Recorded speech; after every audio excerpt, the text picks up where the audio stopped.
कैसे इस गरीब घर जमाई ने 50 करोड़ का हीरा गिफ्ट किया, ये देखकर चौंकी मत। ये गरीब लड़का बड़े बड़े बिजनेसमैन और माफिया डॉन से जूते साफ करवा सकता है। ये किसी 7 स्टार होटल में जाकर लाखों का बिल बिना पे किए निकल सकता है। और यही लड़का 20 रुपए का नींबू पानी भी उधार में पीता है। यही है वजह कि आज पूरी दुनिया इस कहानी की दीवानी है। किधर जाना है? अरे मैं आहान हूँ, मैं भी इस बर्थडे पार्टी पे इनवाइटेड हूँ, मैं गेस्ट हूँ। हाँ, बड़े लोगों का पार्टी चल रहा है, देखने रहा है। अरे लेकिन मैं गेस्ट हूँ, मैंने कहा ना।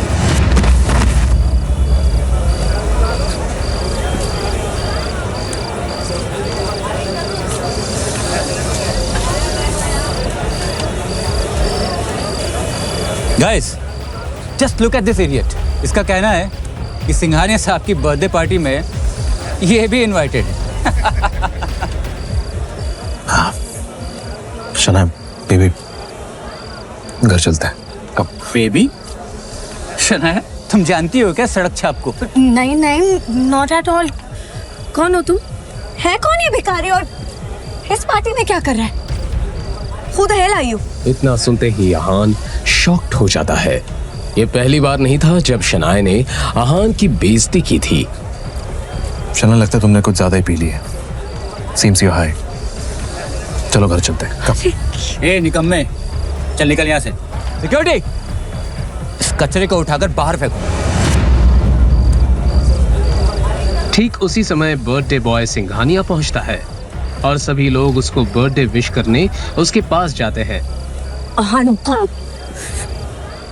लेकिन अचानक सिंघानिया की नजर आहान पर पड़ती है और वो आहान को अपनी पार्टी में देखकर चौंक जाता है। ये सारा नजारा देखकर बाकी लोगों के पसीने छूट जाते हैं। आहान सिंह रायजादा साहब, धन्यवाद हमारे जो आप यहाँ मुझ जैसे गरीब के बर्थडे पार्टी में पधारे। आइए सर, प्लीज प्लीज आइए सर।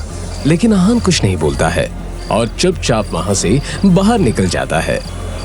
बाहर जाकर वो शनाया का इंतजार करता है।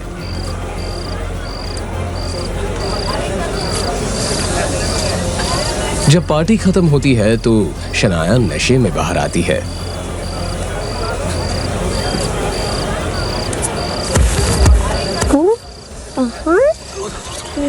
चलो उधर चलो। बीवी है, चल। आगे तो यस।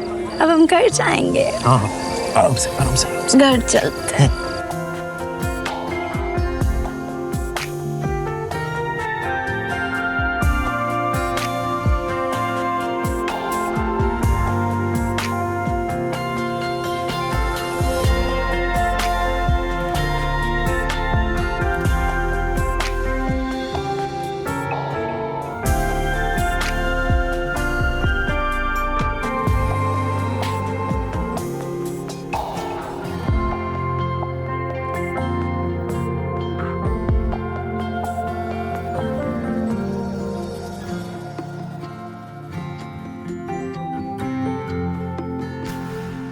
उसे लेकर आहान किसी तरह अपने ससुराल वाले घर तक पहुंचता है।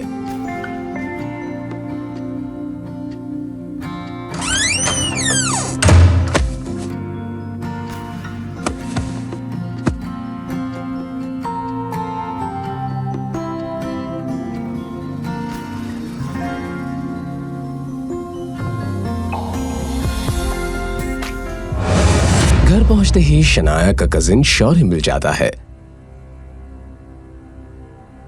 लीजिए, पेश हैं बीवी के टुकड़ों पर पलने वाले टुटपुंजिए। ऐसे नसीब लेकर ना कुछ कम ही लोग पैदा होते हैं। बीवी के टुकड़ों पर पलने वाले घर जमाई। इस शर्म से डूबकर मर क्यों नहीं जाते हो? आहान कुछ नहीं बोलता है। तभी शनाया की कजिन सिस्टर शगुन बोलती है, छोड़ो ना शौर्य, जिसकी ढेले पर की भी इज्जत नहीं उसके मुंह क्यों लग रहे हो? पता नहीं शनाया को इस भिखारी में ऐसा क्या लगता है जिसे घर से बाहर भी नहीं निकालती है। आहान अपने ससुराल में रोज ऐसे ताने सुनता था। उसे तो ऐसी बातें सुनने की आदत हो गई थी। कभी साला बोलता तो कभी साली।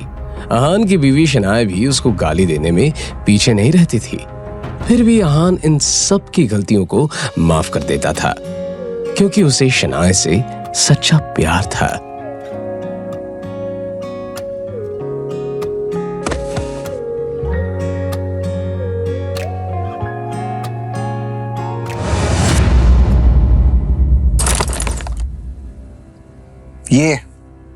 ये है तेरी असली औकात।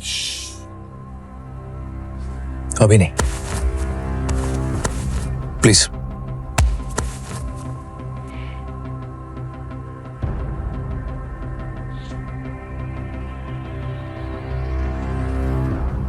जिस दिन इन्हें मेरी हकीकत पता चलेगी उस दिन तो। और उसकी एक मजबूरी थी जिसके कारण उसे इस तरह की जिल्लत भरी जिंदगी जीनी पड़ रही थी।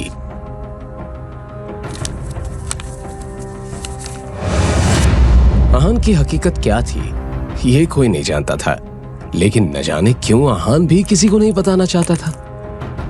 वैसे आहान इतना बेइज्जत होने के बावजूद भी सिर्फ शनाया की वजह से ही चुप रहता था।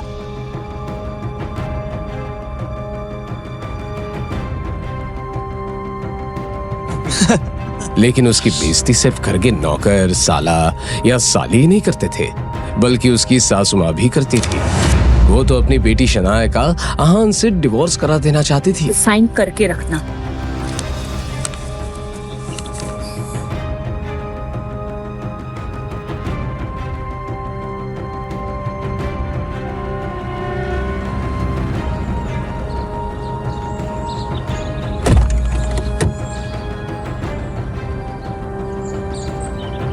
हम अभी किसी को मिलने अंदर जा रहे हैं और उन सबके सामने गलती से भी तुम्हें ये नहीं बोलना है कि तुम मेरे हस्बैंड हो।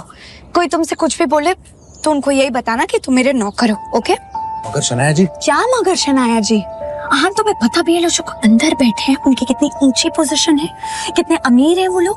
अगर उन्हें पता चल गया ना कि तुम जैसा निकम्मा और नाकाबिल लड़का मेरा हस्बैंड है तो उनके सामने मेरा बहुत गलत इंप्रेशन पड़ेगा, बहुत बेइज्जती हो जाएगी मेरी। इसलिए प्लीज मैं जैसा बोल रही हूँ वैसा ही करना। ठीक है शनाइश। ये पहली बार नहीं था कि शनाया अपने गरीब पति आहान की बेइज्जती कर रही थी। शनाया और उसके घर वाले आहान को एक कुत्ते से भी बदतर समझते थे, लेकिन आहान किसी की बातों का बुरा नहीं मानता था, क्योंकि उसे अपनी बीवी शनाया से बेइंतहा प्यार था। अब जब शनाया अपनी दोस्त रूपल के साथ कुछ बिगड़ैल रईस दोस्तों से मिलने होटल जा रही थी। तुम्हें लास्ट वार्निंग दे रही हूँ हान, आज के दिन कोई तमाशा मत खड़ा करना। शनाया और रूपल अंदर जाते हैं। आहान उनका बैग पकड़े उनके पीछे पीछे नौकर की तरह अंदर जाता है। अंदर बिगड़ैल रईसजादे प्रेम मल्होत्रा, राज बेदी और पारस अग्रवाल बैठे थे। वैसे तो वो रूपल के दोस्त थे, लेकिन जैसे ही उन्होंने शनाया को देखा उसकी खूबसूरती देखकर दंग रह गए। ये कौन है गुलाब जैसी खूबसूरत? ओ ये she is my best friend Shanaya. Hi Shanaya. Aahan के पुराने कपड़े और फटे जूते देखकर पारस पूछता है, लेकिन इस गुलाब के साथ ये कांटा कौन है?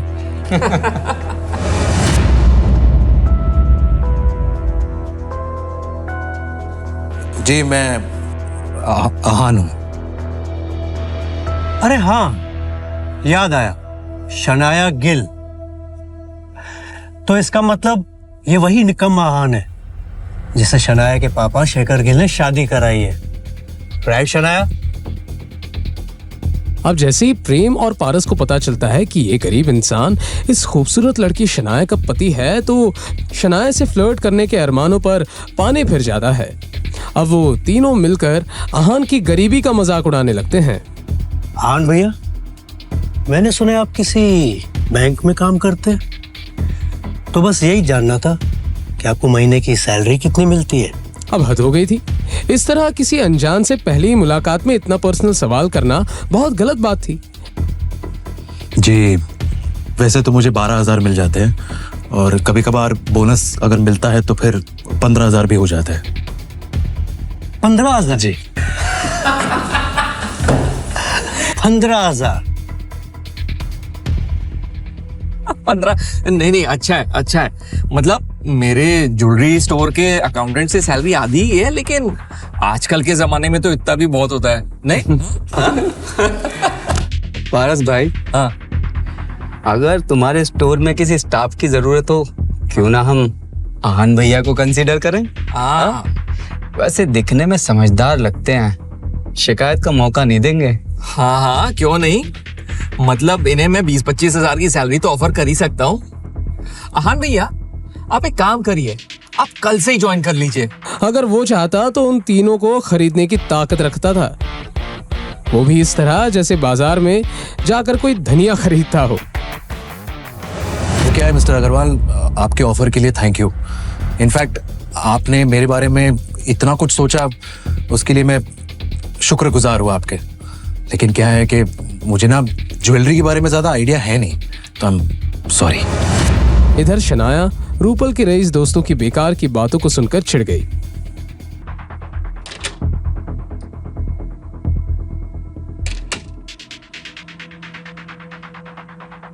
वॉशरूम को यूज करने के बाद जैसे ही वो बाहर निकली, बाहर आते ही उसने देखा कि दरवाजे के बाहर एक मोटा सा गंजा भद्दा सा अजीब सा आदमी खड़ा था। वाओ, हुस्न की मलिका, आपको देखकर जो मेरे अंदर हो रहा है वो बताने लायक नहीं, दिखाने लायक है। How dare you! एक नंबर के घटिया और बदतमीज आदमी हो तुम। Very energetic. ये सब गंदी बातें ना जाके अपनी माँ और बहन के साथ करना। माँ बहन तो है ही नहीं, तो अब तुम ही मुझे सिखाओ। घटिया। छोड़ो।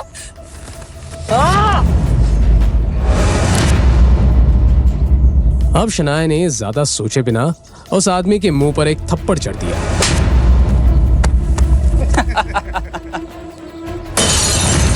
शनाया ने बिना कुछ सोचे समझे घबराहट के मारे अपनी आंखें बंद कर दी, मगर वो बॉटल शनाया तक नहीं पहुंची। इसलिए क्यूरियोसिटी के मारे शनाया ने अपनी आंखें खोली। आंखें खुलते ही शनाया ने देखा कि एक बड़े से हाथ ने उस बॉटल को पकड़ लिया है।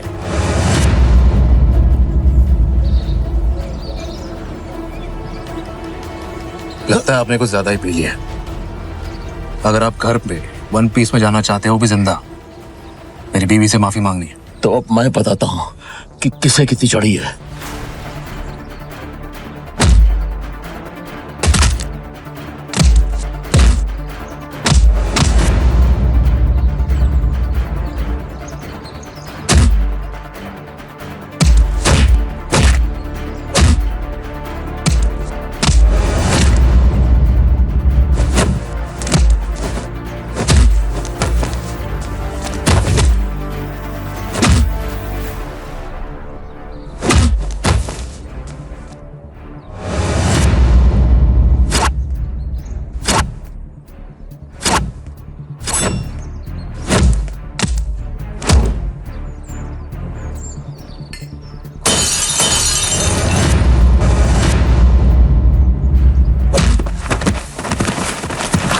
अहान के इस मूवमेंट से शनाया हैरान थी। उस बेचारी को अपनी आंखों पर यकीन नहीं हो रहा था। तभी रूपल का वो रईस ज़्यादा दोस्त प्रेम मल्होत्रा और राज बेदी वहां पर शोर सुनकर भागते हुए आए। क्या हुआ ये? शना, क्या तुम ठीक हो? ये बहुत ही घटिया आदमी है। जैसे इसने मुझे अकेला देखा, मुझे छेड़ने लगा। शनाया की ये बात सुनकर अब प्रेम मल्होत्रा की आंखों में नाराजगी दिखने लगी। आज उसे शनाया पर अपना इंप्रेशन भी तो जमाना था। ब्लडी हेल, तुम्हारी हिम्मत! उसने इस मैटर की पूरी जिम्मेदारी अपने हाथों में लेने का फैसला कर लिया।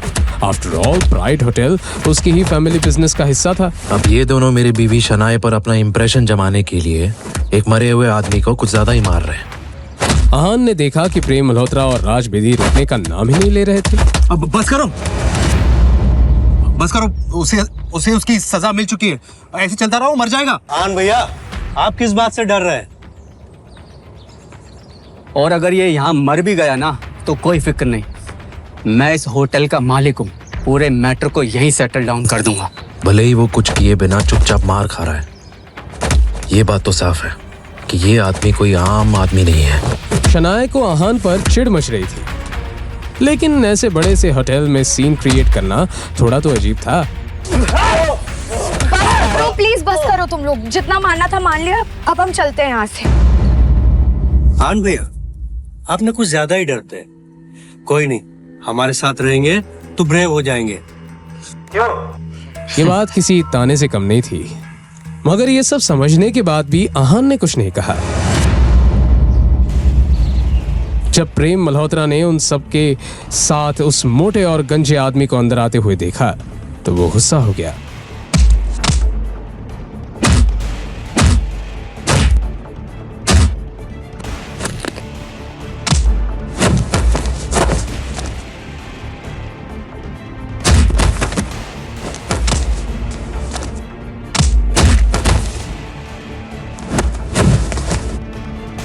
प्रेम मल्होत्रा कोई सीधा साधा फाइटर नहीं था, उसे कराटे में ब्लैक बेल्ट मिला था।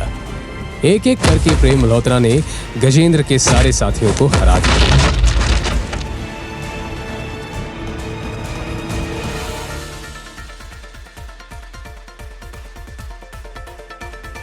तुम सब गुंडे कहीं जाने के लायक नहीं।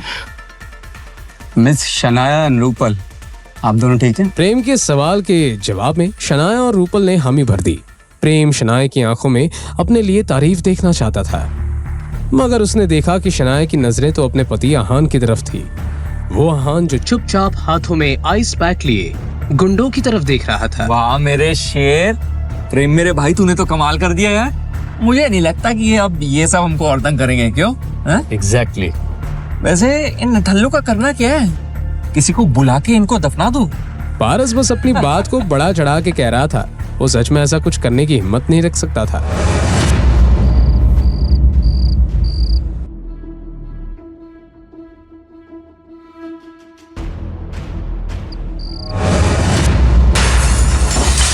क्या रे, बहुत बात हो रहा तुम लोग।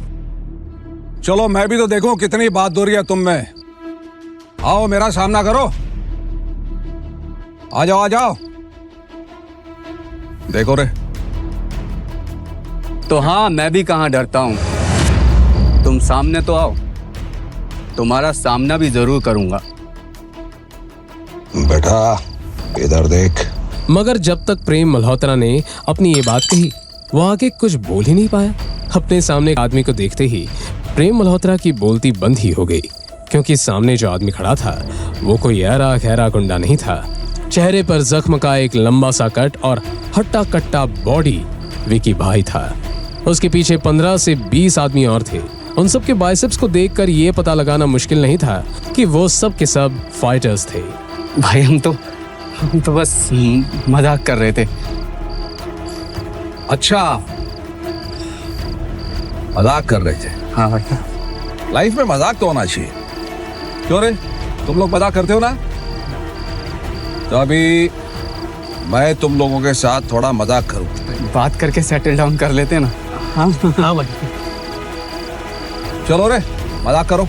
विकी भाई के गुंडों ने पारस और राज को मारना शुरू किया।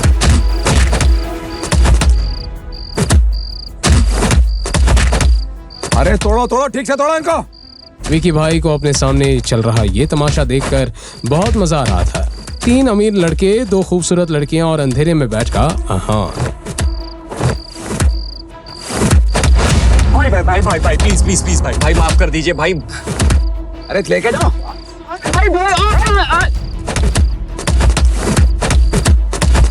विकी भाई ने बाकी तीनों की तरफ ध्यान नहीं दिया और बस उन 3 रईसों के बिगड़ैल बेटों को तड़पते हुए देखने लगा। विकी भाई के उस गुंडे ने एक बड़ा सा लोहे का रॉड पकड़ा और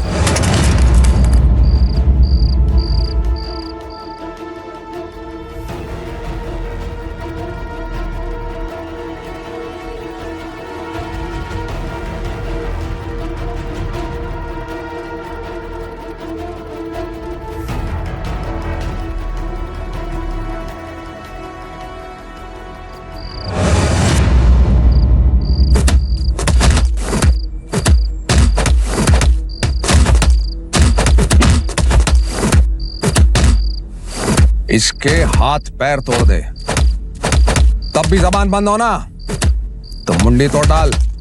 और 13वीं वाले दिन इसके मेयर बाप को 2 करोड़ रुपए भेज देना।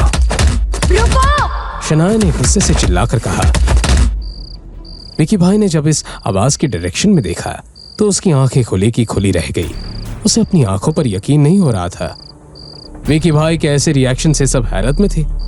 क्यों शनाया की सिर्फ आवाज सुनकर विकी भाई जैसे बड़े गुंडे के माथे पर पसीना आ गया।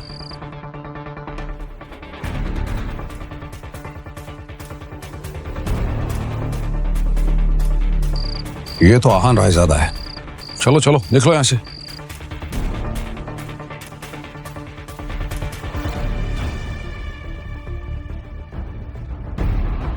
क्या विकी और आहान का पहले भी कहीं सामना हो चुका है? क्या सचमुच आहान एक सीक्रेट अमीर ज़्यादा है? अगर है तो फिर एक गरीब घर जमाई बनकर जिल्लत भरी जिंदगी क्यों जी रहा है?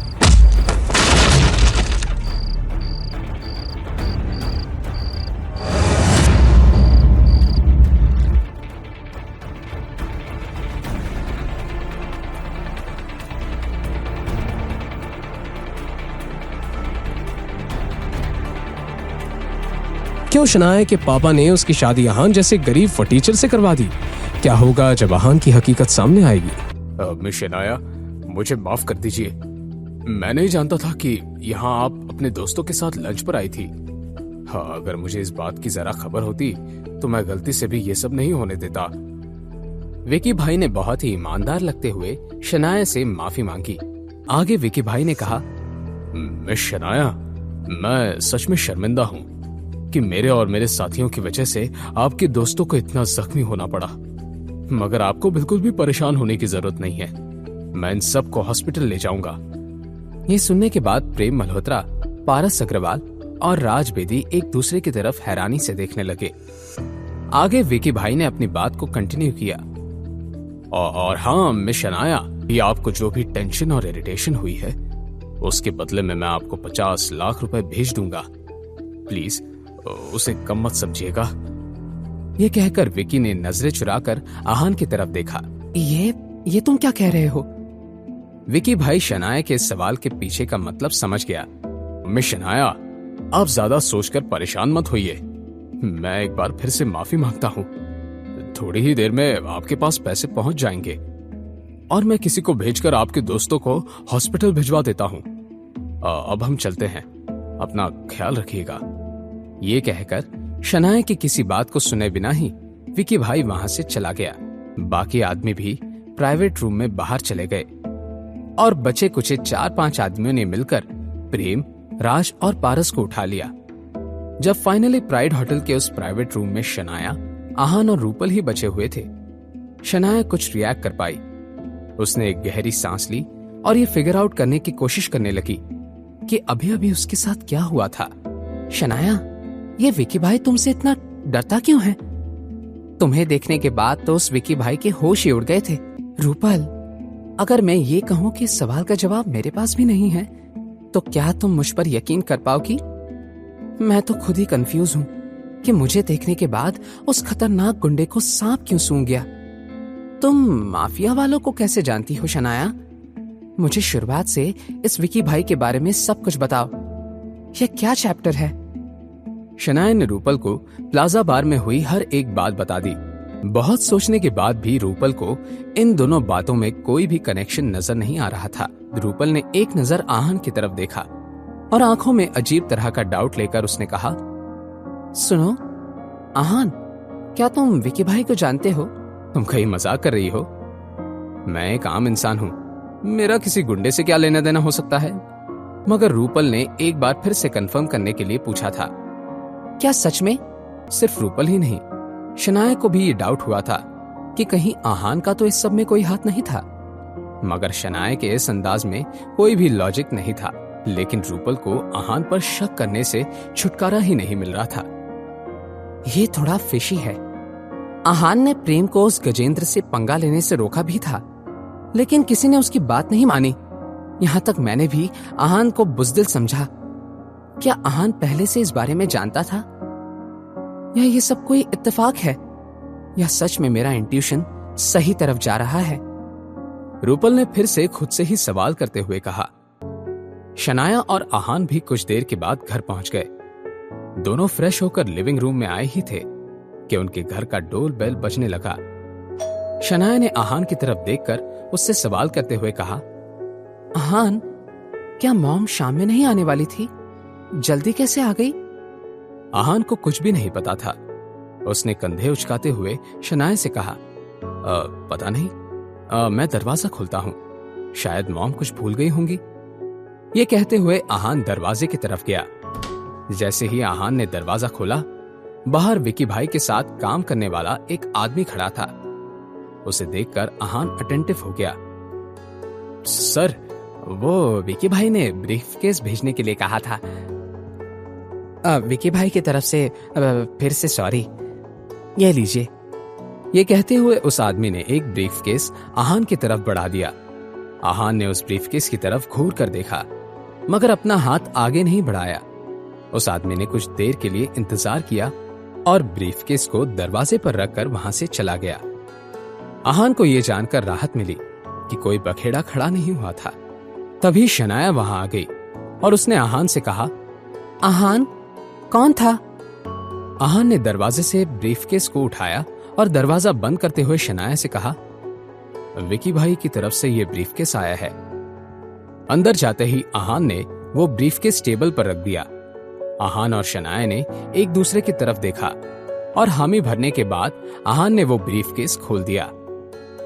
और जब आहान ने उस ब्रीफकेस को खोला तो शनाया और आहान उस ब्रीफकेस के अंदर जो भी था उसे देखकर शनाया की आंखें खुली की खुली रह गई। उसने हैरानी के मारे कहा, व्हाट द हेल? उस ब्रीफकेस में ऐसा क्या था जिसे देखकर शनाया इतनी हैरान हो गई थी? क्या विकी भाई ने कोई नया मसला खड़ा कर दिया था? उस ब्रीफकेस में 50 लाख रुपए कैश थी, जैसा कि विकी भाई ने थोड़ी देर पहले रेस्टोरेंट में कहा था। आहान ने कहा, यह तो सच में अनएक्सपेक्टेड है। वैसे शनाया, अब आपने क्या करने का सोचा है? आहान, हम ये नहीं ले सकते। हमें इस पैसे को लेना ही नहीं चाहिए। पता नहीं उस विकी भाई ने ये पैसा किसी की जान लेकर कमाया होगा। आहान ने जब शनाया की ये बात सुनी तो उसने चेहरे पर एक हल्की मुस्कान लाई। शनाया ने वो ब्रीफकेस को बंद करने का मन बना लिया। जैसे ही उसने ब्रीफकेस को बंद करने के लिए अपना हाथ लगाया, शनाया की नजर एक नोट पर पड़ी।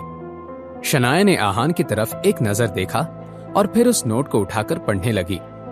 मिस शनाया, मैं जानता हूं आप ये पैसे लेने से मना कर देंगी, लेकिन ये पैसे शौर्य गिल ने आखिरी बार आपको किडनैप करने के लिए दिए थे। सच कहूं तो अपनी उस हरकत के लिए मैं शर्मिंदा हूं, इसलिए माफी के तौर पर ये आपको वापस भेज रहा हूं। उम्मीद है आप मुझे माफ कर देंगी। ये जानने के बाद कि शौर्य ने विकी भाई को पैसे दिए थे, शनाया ने आहान से कहा, मैंने बहुत सोचकर ये फैसला लिया है। अब तो हम ये पैसे रख ही लेते हैं, हमारा भी तो नुकसान हुआ है।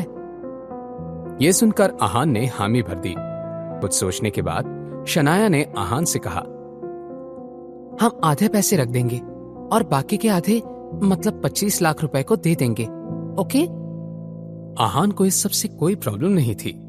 रात के डिनर के बाद सारा काम खत्म करके आहान अपने कमरे में चला गया। वो बिजनेस के बारे में कुछ डिस्कस करने के लिए मिस्टर विक्रम को कॉल करने ही वाला था कि आहान के कमरे के दरवाजे पर किसी के नॉक करने की आवाज आई। आहान ने अपना फोन रख दिया और कहा, आ जाइए। दरवाजा खुला तो बाहर से शनाया अंदर आ गई।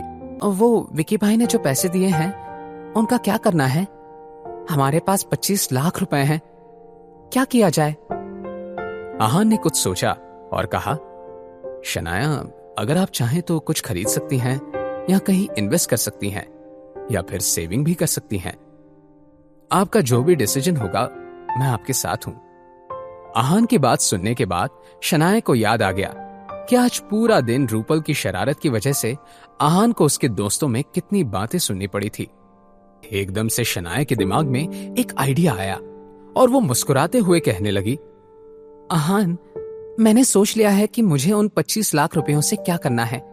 देखना तुम अभी हाँ कर रहे हो, बाद में मना मत करना। आहान समझ नहीं पा रहा था कि शनाया इतना इंसिस्ट क्यों कर रही है। हाँ शनाया, आप जो भी चाहती हैं मैं आपको सपोर्ट करूंगा।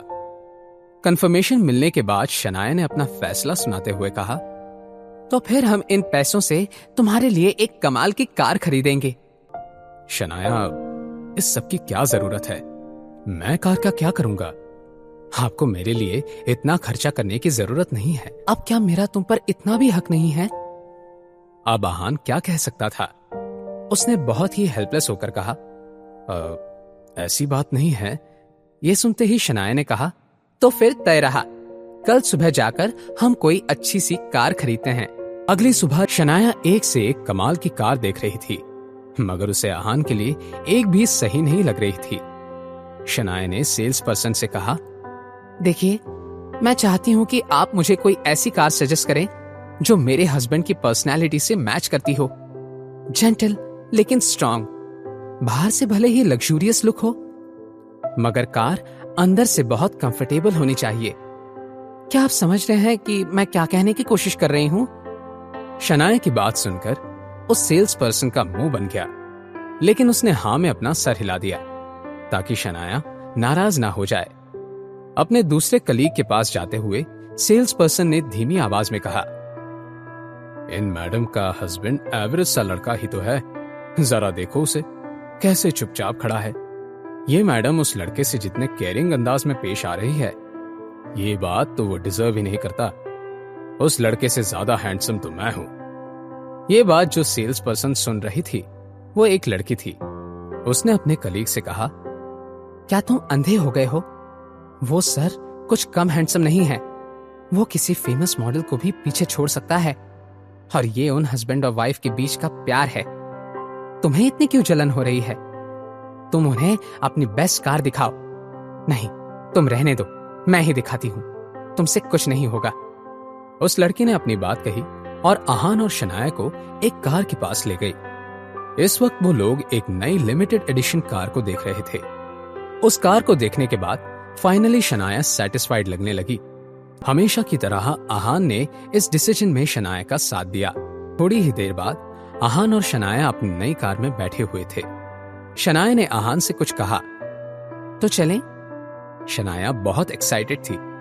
आहान ने हामी भर दी और कार शुरू की। दोनों के लिए भी ये राइड बहुत ही यादगार होने वाली थी। शनाया के मोबाइल पर एक नोटिफिकेशन आया और मैसेज खुलने के बाद शनाया हंसने लगी। उसने आहान से कहा, मैंने कार का फोटो रूपल को सेंड किया था। वो कह रही थी, नए बेबी के लिए कॉन्ग्रेचुलेशंस। ये सुनकर आहान भी स्माइल करने लगा। अचानक से शनाया ने आहान से सवाल करते हुए कहा, आहान, तुम्हें बेबी गर्ल चाहिए या बेबी बॉय? ये सुनकर आहान ने शनाया की तरफ देखा और एक स्माइल के साथ उससे कहा, अगर ये बेबी आपका है तो मुझे कोई फर्क नहीं पड़ता कि ये लड़की है या लड़का, मुझे पसंद है। शनाया ने कुछ सोचा और मन ही मन में बोली, क्या आहान जानता है कि वो कितने अच्छे से फ्लर्ट कर लेता है? ओह गॉड। शनाया ने अपना मन पक्का कर लिया। उसने फिर कार ड्राइव कर रहे आहान से सवाल करते हुए कहा, तो फिर क्यों ना हम दोनों। मगर इससे पहले कि शनाया अपनी बात पूरी कर पाती, एक जोर की आवाज आई। आहान ने तुरंत कार का ब्रेक लगा दिया। एकदम से कार को रोकने की वजह से जोर की आवाज गूंजी। शनाया ने आंखें खोली तो देखा कि एक मिडिल एज्ड औरत सड़क पर गिरी हुई थी। वो तो अच्छा था आहान का ध्यान रास्ते पर ही था, वरना शायद इस औरत को लग जाता। शनाया, क्या आप ठीक हैं? शनाया बहुत घबराई हुई थी, मगर जब उसने आहान के हाथ को अपने सामने पाया तो वो बेफिक्र हो गई। उसने आहान से कहा, मैं ठीक हूँ, लेकिन ये सामने कौन है? क्या उन्हें हमारी वजह से कोई चोट आई हुई है? शनाया ने शॉक्ड होकर जोर से कहा, सीमा बुआ। शनाया को अपनी आंखों पर यकीन ही नहीं हो रहा था। सीमा बुआ जी का नाम सुनकर उनकी आंखें भी शार्प हो गई। आहान को सीमा बुआ जी खास पसंद नहीं थी, क्योंकि उनकी उसी हरकत की वजह से शनाया बहुत परेशान हो गई थी।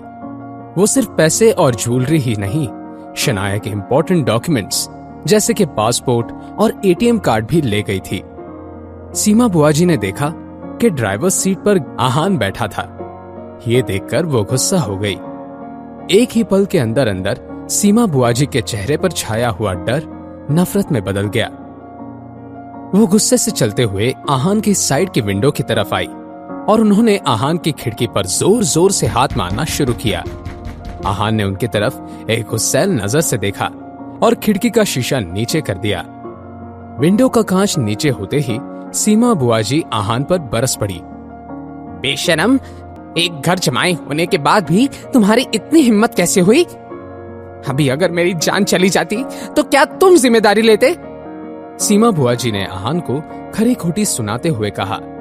आहान को वैसे भी इस ड्रामे से कोई फर्क नहीं पड़ रहा था, मगर शनाया ने आहान की तरफदारी करते हुए कहा, सीमा बुआ जी, आप पहले हमारे कार के सामने आकर रुकी थी, और हाँ, वो भी जानबूझकर।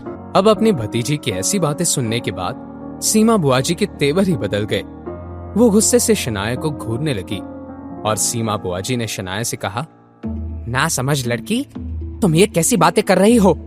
क्या मतलब है कि मैं जानबूझकर बीच में आई थी? मैं तो रास्ते से साइड से आराम से चल रही थी। ये बात तो साफ है कि तुम्हारे इस पति ने मेरी जान लेने की कोशिश की है। सीमा बुआजी ने अपनी ये बात बहुत ही कॉन्फिडेंस के साथ कही थी। अपने दोनों हाथों को कमर पर रखकर वो ऐसे लग रही थी मानो आज वो झगड़ा करने की तैयारी से आई थी। आहान ये सारा नाटक देखने के मूड में नहीं था और सीमा बुआजी की बात सुनने के बाद वो और भी ज्यादा इरिटेट हो गया। उसने धीमे आवाज में बड़बड़ाते हुए कहा, आपके साथ तो ऐसा ही होना चाहिए। आहान ने तो बस खुद से ही कहा था, लेकिन फिर भी सीमा बुआजी ने ये बात सुन ली और चिढ़कर आहान से कहा, तुमने क्या कहा? तुम तो कुछ ज्यादा से सर पर चढ़ गए हो। मैं बता रही हूं कि अगर तुमने मेरे साथ बदतमीजी करने की कोशिश की तो अच्छा नहीं होगा। जब शनाया ने आहान के अगेंस्ट ऐसी बात सुनी तो वो गुस्सा हो गई। शनाया अपनी सीमा बुआजी से कुछ कहने ही वाली थी, लेकिन आहान ने उसका हाथ पकड़कर उसे शांत करने का इशारा कर दिया। तभी आहान, शनाया और कार के बाहर खड़ी सीमा बुआजी ने एक आवाज सुनी, माँ, क्या आप ठीक हैं? कहीं किसी ने आपको तंग तो नहीं किया? रतन, मेरे बच्चे, अच्छा हुआ कि तुम आ गए। रतन को देखने के बाद आहान और शनाया ने एक दूसरे की तरफ देखा। उनके चेहरे पर डिसअपॉइंटमेंट ने जगह ले ली। रतन सीमा बुआजी का बेटा था। इस लड़के की उम्र 30 पार कर चुकी थी, मगर फिर भी न ये कुछ कमाता था और न ही इसके पास कोई जॉब था। रतन की इमेज कुछ खास नहीं थी। वो दिन भर अपने कुछ निठल्ले दोस्तों के साथ किसी न किसी को फंसाकर उनसे जबरदस्ती पैसे ले लेता और वापस करने का नाम भी नहीं लेता था। इस वक्त रतन के हाथ में एक लोहे का रॉड था। अपने दूसरे हाथ पर उस रॉड को मारते हुए रतन ने आहान को घूर कर देखा और अपनी माँ से सवाल करते हुए कहा, क्या ये शेखर मामा जी और यामिनी मामी का घर जमाई है? हाँ रतन, पता है, तुम्हारे आने से पहले इस आहान के बच्चे ने तो कह रहा था कि मैंने ये सब जानबूझकर किया था। वो तो अच्छा हुआ कि तुम आ गए, वरना मुझे डर है कि ये लड़का तो आज मेरी जान ही ले लेता। तुम्हारे किस हाथ ने मेरे माँ को चोट पहुंचाने की कोशिश की है? आहान को रतन के इस खतरनाक अंदाज से कोई फर्क नहीं पड़ता था, लेकिन शनाया ने रतन को जवाब देते हुए कहा, रतन, आहान ने सीमा बुआजी को कोई चोट नहीं पहुंचाई है और इसमें हमारी नहीं, सीमा बुआजी की गलती है। इस पॉइंट पर शनाया को भी थोड़ा गुस्सा आ गया था, लेकिन रतन को शनाया के गुस्से से क्या डर लग सकता था। उसने शनाया का मुंह बंद करते हुए कहा, तुम अपना मुंह बंद करो। तुमने किसे धोखेबाज कहा? आहान के सवाल के जवाब में सीमा बुआजी ने कहा, क्या मेरे बेटे रतन ने कुछ गलत कहा है? यह लड़की धोखेबाज नहीं है तो और क्या है? उसने अपनी बुआजी और भाई का साथ देने की बजाय तुम्हारे जैसे कचरे के डब्बे का साथ देना सही समझा। हम दोनों उसके खून के रिश्तेदार, हमारे सामने तुम जैसे दो कौड़ी के इंसान को चुना शनाया ने। वो पति है मेरा, अपना मुंह संभाल कर बात कीजिए। और आप मेरे रिश्तेदार कब से हो गए? खून के रिश्ते से अगर दुनिया चलने लगती तो आप जैसे लोगों को अपने ही परिवार में चोरी करने की जरूरत ना पड़ती। क्या शनाया के इस ताने से ये बहस बिगड़ने वाली थी? सीमा बुआजी अब आगे क्या करने वाली हैं? आहान इस सब से शनाया को कैसे बाहर निकालेगा? क्या होगा रतन और आहान के बीच झगड़ा? इस पॉइंट पर शनाया अपनी नई कार से नीचे उतरकर सीमा बुआजी के सामने आकर खड़ी हो गई। शनाया की बात सुनने के बाद सीमा बुआजी का चेहरा जम गया। उन्होंने शनाया से कहा, शनाया, ऐसे तुम कैसे कह सकती हो? क्या तुम्हारा ये पति तुम्हें बड़ों के मुंह लगना सिखा रहा है?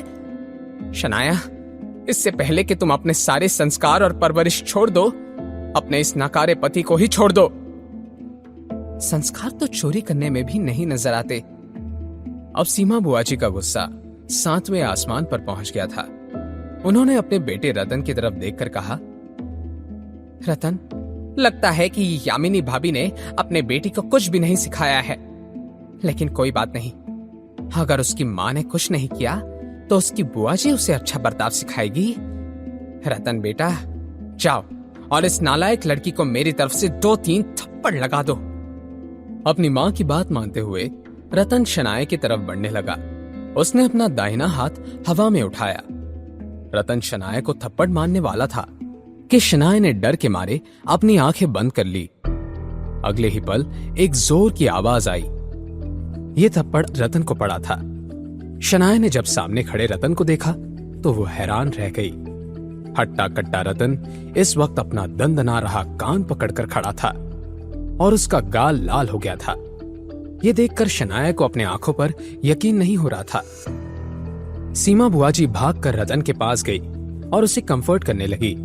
सीमा बुआजी ने फिर आहान को घूर कर देखा और उससे कहा, आहान, तुमने मेरे बेटे को हाथ लगाने की हिम्मत कैसे की? मगर इससे पहले कि आहान या शनाया कुछ कह पाते, रतन ने अपने कान से हाथ हटाया और अपने दूसरे हाथ में पकड़े हुए रॉड को ऊपर उठा लिया। रतन की आंखें गुस्से से लाल हो गई थी। ये बड़े बड़े कदमों के साथ आहान की तरफ बढ़ गया। इतना जोर का वार होने के बावजूद भी आहान एक ही हाथ से उस लोहे के रॉड को पकड़ने में सक्षम हुआ। आहान ने थोड़ी सी ताकत का इस्तेमाल किया और रतन के हाथ से उस लोहे के रॉड को छीन लिया। वो लोहे का रॉड आहान के हाथ में जाते ही ताकतवर रतन का कॉन्फिडेंस मिट्टी में मिल गया। अब रतन पूरी तरह से आहान के कंट्रोल में था। शनाया खुद ऐसा महसूस कर रही थी जैसे किसी एक्शन फिल्म का फाइटिंग सीक्वेंस देख रही हो। दूसरी तरफ जमीन पर लेटे हुए रतन को ऐसा महसूस हो रहा था जैसे उसकी रीढ़ की हड्डियां एक एक करके अपने आप टूट रही थी। दूसरी तरफ सीमा बुआजी ने कुछ सोचा और अपने बेटे को आहान से बचाने के लिए शोर मचाने लगी। कोई बचाओ हमें, इस आहान से हमारी जान बचाओ। लोग सीमा बुआजी की आवाज सुनकर वहां जमा हो गए और उनके लिए बहुत बुरा भी महसूस करने लगे। उन लोगों को देखने के बाद सीमा बुआजी की ओर भी ज्यादा जोर आ गया। उन्होंने सभी लोगों से कहा, इस लड़के ने 2 साल पहले हमसे 50,000 रुपए लिए और वापस करने का कहकर रफू चक्कर हो गया। तब से मैं और मेरा बेटा दर दर की ठोकरें खा रहे हैं। सीमा बुआजी की एक्टिंग टॉप क्लास की थी। हर किसी को उन पर यकीन हो गया। सभी आहान की तरफ देखकर उसे भला बुरा कह रहे थे। शनाया अब नर्वस हो गई और उसने कहा, देखिए, ये कुछ भी कहे जा रही है, ऐसा कुछ नहीं हुआ था। सब जाकर अपना काम करिए, यहाँ पर वक्त बर्बाद करने में कोई मतलब नहीं है। मगर इस पॉइंट पर शनाया की बात कौन मानने वाला था? कोई इतना पत्थर दिल कैसे हो सकता है? एक तो पैसे ले लिए और वापस करने के बजाय मारपीट कर रहा है। इन्हें देखकर कोई कह सकता है क्या कि ऐसी घटिया हरकतें करते होंगे? मेहनत से कमाने का छोड़कर ये लोग तो खुली चोरी कर रहे हैं। लोगों की ऐसी बातें सुनकर शनाया की आंखें नम हो गई। अपनी सफाई पेश करते हुए उसने सबसे कहा, ऐसा कुछ भी नहीं है, आप सब मेरी बात तो सुनिए। लेकिन शनाया की बात सुनने के लिए कोई भी तैयार नहीं था।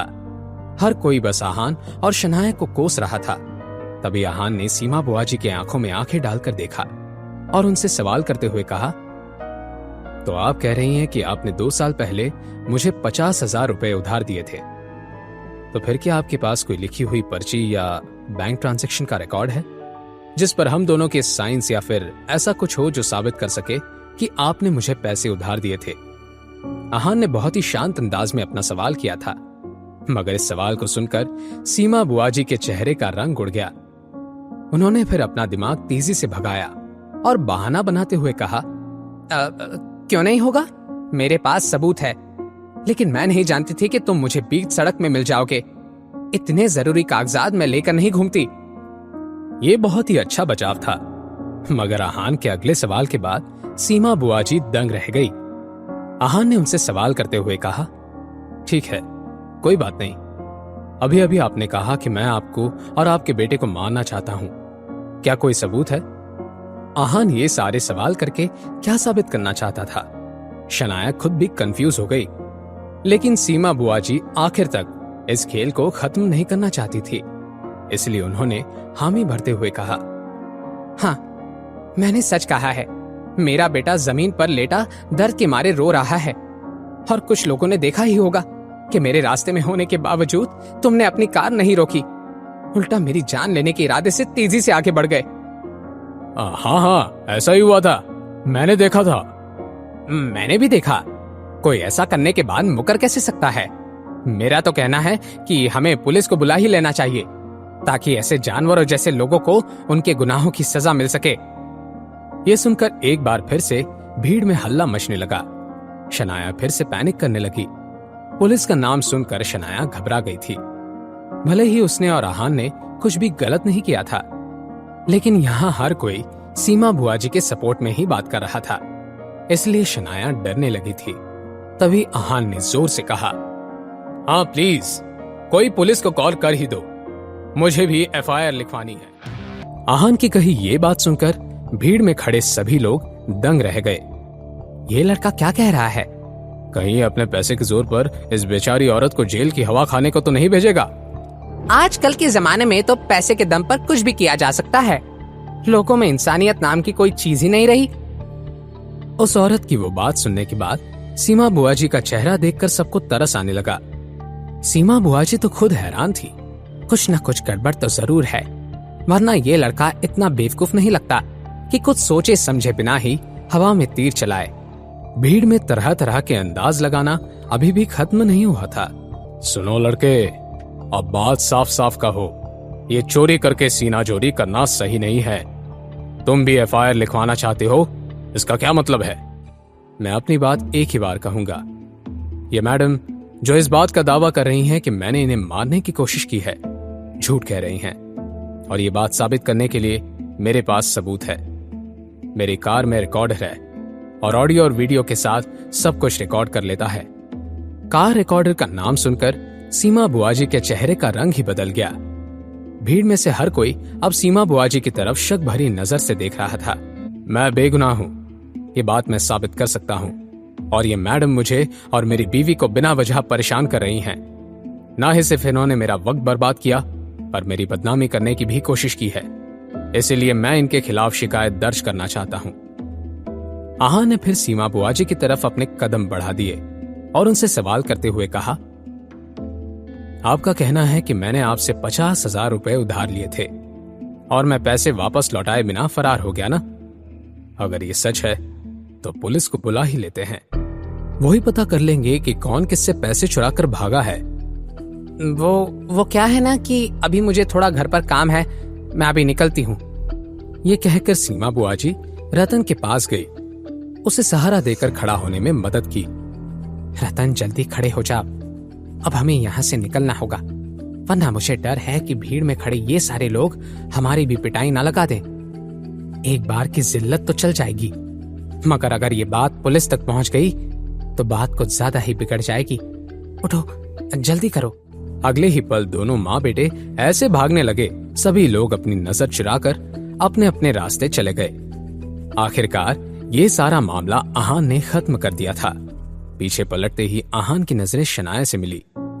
आहान ने देखा कि शनाया हैरान नजरों से आहान की तरफ देख रही थी, और वो आहान को ऐसे देख रही थी जैसे इस कॉन्फिडेंट और चार्मिंग लड़के को पहली बार देख रही थी। शनाया के ऐसे एक्सप्रेशंस को देखकर आहान मुस्कुराने लगा। उसने अपने एब्सेंट माइंडेड बीवी का हाथ पकड़ा और उसे अपने साथ कार की तरफ ले गया। शनाया को कार में बिठाने के बाद आहान भी ड्राइवर सीट पर जाकर बैठ गया। आहान, कार में रिकॉर्डर कैसे आ गया? वो कार में कोई रिकॉर्डर नहीं है। शनाया ने आहान की तरफ देखते हुए मन ही मन में कहा, क्या ऐसा कोई प्रॉब्लम नहीं है जो मेरा हैंडसम हस्बैंड सॉल्व नहीं कर सकता? शनाया, आप ये क्या सोच रही हैं? क्या आपका हस्बैंड बहुत हैंडसम है? ऐसा कुछ नहीं है। मैं तो ये सोच रही थी कि मुझे तुमसे बचकर रहने की जरूरत है। क्या पता कब मुझे भी ऐसे ही कंट्रोल करने लग जाओ तो? आप उस बारे में परेशान मत होइए। मैं आपको कैसे कंट्रोल कर सकता हूं? मैं तो खुद ही आपके कंट्रोल में हूं। दूसरी तरफ भीड़ और शनाया और आहान से भागने के बाद सीमा बुआ जी और रतन एक बस स्टॉप पर आकर बैठ गए। आहान हाथापाई करने में इतना एक्सपर्ट कैसे हो गया? उसे देखकर तो ऐसा लगता है कि यामिनी भाभी उसे खाना भी नहीं देती होंगी। पता नहीं माँ, मैं खुद भी इस बारे में कुछ नहीं जानता, मगर एक बात है जो मैं कह सकता हूँ, आहान ने अपनी पूरी ताकत का भी इस्तेमाल नहीं किया था। ये सुनकर सीमा बुआ जी शॉक्ड हो गई। अच्छा है हमने उसे ज्यादा परेशान नहीं किया। आगे से इस बात का ध्यान रखते हैं कि उस आहान से दूरी बनाए रखें। नहीं माँ, ऐसे कैसे हो सकता है? अगर बाहर किसी को पता चला कि मैं पिट के आया हूं तो मेरी क्या ही इज्जत रह जाएगी। नहीं, मैंने फैसला कर लिया है। अपने दोस्तों के साथ मिलकर मैं उस आहान की हड्डी पसली एक कर दूंगा। तुमने सही कहा बेटा, तुम जब चाहे उसे मार सकते हो, लेकिन उससे पहले हमें आहान से पैसे कमाने हैं। माँ, ये सब कैसे होगा? हम अभी के अभी तुम्हारे शेखर मामा के घर पर चलते हैं। जितना मैं शेखर भैया को जानती हूँ, वो तो आहान से कुछ नहीं कहेंगे, लेकिन यामिनी भाभी, वो आहान को बिल्कुल पसंद नहीं करती। हम जाकर उनसे ही आहान की शिकायत लगाएंगे। तुम जाकर अपने चोटों के निशान दिखा दोगे तो भी भाभी को यकीन हो जाएगा और हमें कुछ पैसे भी मिल जाएंगे। क्या आहान यामिनी मामी की बात मान जाएगा? इस सवाल को सुनकर सीमा बुआ जी जोर जोर से हंसने लगे। सीमा बुआ जी ऐसे क्यों हंस रही थी, ये तो रतन को नहीं पता था, लेकिन एक बात साफ थी, सीमा बुआ जी के दिमाग में कोई नई खिचड़ी पक रही थी। शहर के दूसरे कोने में आहान और शनाया मिलकर कुछ खरीदारी कर रहे थे। आहान ने सब्जी वाले से कहा, भैया थोड़ा जल्दी दे दीजिए, मेरी बीवी को घर जाकर जल्दी से खाना भी खिलाना है, उन्हें थोड़ी भूख लगी हुई है। आहान की नई कार को देखकर वहां आई हुई एक भाभी ने आहान से कहा, आहान, तुमने तो नई कार खरीद ली है, क्या हमें मिठाई नहीं दोगे? भाभी, मैं मिठाई तो लेकर नहीं आया हूँ, लेकिन सब्जी वाले भैया से कहकर आपको मेरी तरफ से 2 नींबू दिला सकता हूँ। कार के पास खड़ी शनाया देख रही थी आहान इन सब लोगों के साथ कितने अच्छे से मिलजुल कर हंस रहा था। तब उसका फोन बजने लगा। शनाया ने बिना देखे कॉल उठा लिया। दूसरी तरफ से आवाज आई, आहान कहाँ है? सीमा बुआ जी को बिना वजह हंसते हुए देखकर रतन ने उनसे पूछा, माँ, क्या हुआ है? आप ऐसे क्यों हंस रही हैं? रतन, मेरे बच्चे, क्या तुम्हें याद है कि 2 साल पहले हम तुम्हारे शेखर मामा जी के घर खाने पर गए थे? उस दिन यामिनी भाभी ने घर जमाई को सबके साथ डाइनिंग टेबल पर भी नहीं बैठने दिया था, उसे डांट लगाकर कहीं और जाने को कहा। उसी दिन एक बात साफ थी कि जब तक यामिनी भाभी जिंदा हैं, आहान गिल परिवार में सर उठा के नहीं जी सकता, और मैं ही इस बात का फायदा उठाकर अपनी बेइज्जती का बदला लेकर रहूंगी। थोड़ी ही देर में दोनों माँ बेटे शेखर गिल के दरवाजे पर खड़े थे। सीमा बुआ जी ने डोरबेल बजा दी। घर में मिसेस यामिनी गिल अकेली ही थी। उन्होंने जैसे ही दरवाजा खोला, वह हैरान रह गई। सीमा दीदी, आप यहाँ कैसे? क्यों भाभी, क्या मैं यहाँ नहीं आ सकती?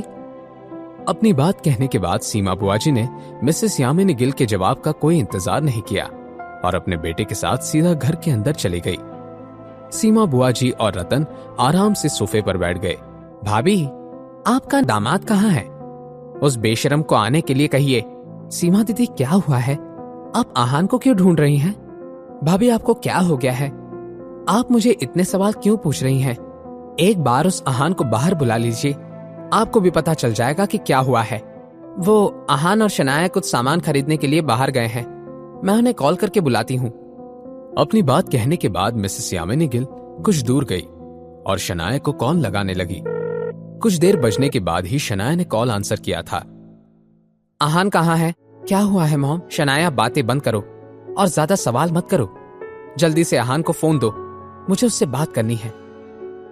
वैसे तो शनाया कुछ समझ नहीं पा रही थी, मगर अपनी मॉम को इतना इम्पल्सिव होते हुए देखकर शनाया जल्दी से आहान के पास चली गई और उसे फोन पकड़ा दिया। उसने जैसे ही हेलो कहा, मिसेस यामिनी गिल ने उससे कहा, आहान, क्या तुम्हारी सीमा दीदी से कोई मुलाकात हुई थी जिसमें तुमने उन्हें नाराज कर दिया है? मॉम, वो थोड़ी बहस तो हुई थी। क्या बात है, आप इतनी परेशान क्यों लग रही हैं? क्या हुआ है? वो अपने बेटे के साथ घर आई है। अभी के अभी घर आओ और ये फैला हुआ रायता साफ करो। अपनी बात कहने के बाद मिसेस यामिनी गिल ने कॉल काट दिया। शनाया आहान की तरफ क्यूरियस होकर देख रही थी। क्या हुआ है आहान? क्या घर पर कोई प्रॉब्लम हुई है? प्रॉब्लम हुई नहीं है, आई है। सीमा बुआ जी और रतन घर पर आए हुए हैं। पता नहीं मैंने क्या सोचकर सुबह उनसे जान पहचान दिखाई। पहले ही नजरअंदाज कर दिया होता तो शायद इतना बड़ा इशू न बनता। आप टेंशन मत लीजिए शनाया, मैं सब ठीक कर दूंगा। चलिए घर चलकर इस प्रॉब्लम को सॉल्व करते हैं। कुछ देर के बाद आहान और शनाया घर पहुंच गए। सीमा बुआ जी और रतन बड़े ही आराम से पैर फैलाए हुए बैठे थे। जैसे ही यामिनी गिल ने देखा कि उनकी बेटी और दामाद घर लौट आए थे तो उनकी जान में जान आई। अब बताइए सीमा दीदी, अहान ने आपको कैसे परेशान किया है? मॉम, आपको सीमा बुआ जी की किसी भी बात पर यकीन करने की कोई जरूरत नहीं है। ये बहुत बड़ी झूठी है। एक तो शुरुआत इन्होंने ही की थी। सीमा बुआ जी खुद हमारी कार के सामने आई थी। गलती इन्हीं की थी, और बजाय इसके कि सीमा बुआ जी अपनी गलती मानती, इन्होंने सड़क के बीचों बीच तमाशा शुरू कर दिया। ये तुम क्या कह रही हो? क्या मैं जानबूझकर अपनी ही जान को खतरे में डाल सकती हूँ क्या? मुझे थोड़ा चक्कर आ गया था, इसलिए मैं गिर गई। आहान, इसने जानबूझकर मुझ पर अपनी कार चढ़ाने की कोशिश की। क्या? आहान ने आप पर कार चढ़ाने की कोशिश की? मिसेस यामिनी गिल को यह मामला बिल्कुल भी समझ नहीं आ रहा था। उन्होंने आहान और सीमा बुआ जी की तरफ बारी बारी से देखते हुए मन में कहा, सीमा दीदी ये क्या कह रही हैं? आहान के पास कौन सी कार है? वो तो अपनी फटीचर सी सस्ती बाइक चलाता है, और आहान इतना बेवकूफ नहीं है कि किसी की जान लेने की कोशिश करेगा। हे भगवान, मेरी तो समझ में नहीं आ रहा है ये क्या हो रहा है। और नहीं तो क्या भाभी, क्या आपको लगता है कि मैं झूठ बोल रही हूँ? लगता है कि आपका ये घर जमाई बहुत कमाने लगा है। नहीं नहीं, वो कैसे पैसे कमा सकता है? शायद भाभी आपने ही ज्यादा पैसे दे रखे हैं। अब मिसेस यामिनी गिल को भी गुस्सा आना शुरू हो गया। अब शनाया नर्वस होने लगी। शनाया ने आहान की तरफ देखकर मन ही मन में कहा, मैं जानती थी कि अगर मॉम को कार का पता चलता तो वो बहुत गुस्सा हो जाती और मुझे आहान के लिए कार नहीं खरीदने देती। इसी वजह से मैं कार वाली बात कुछ दिन तक मेरे और आहान में ही रखना चाहती थी। पता नहीं अब जब मॉम को पता चल गया है तो वो कैसे रिएक्ट करेंगी।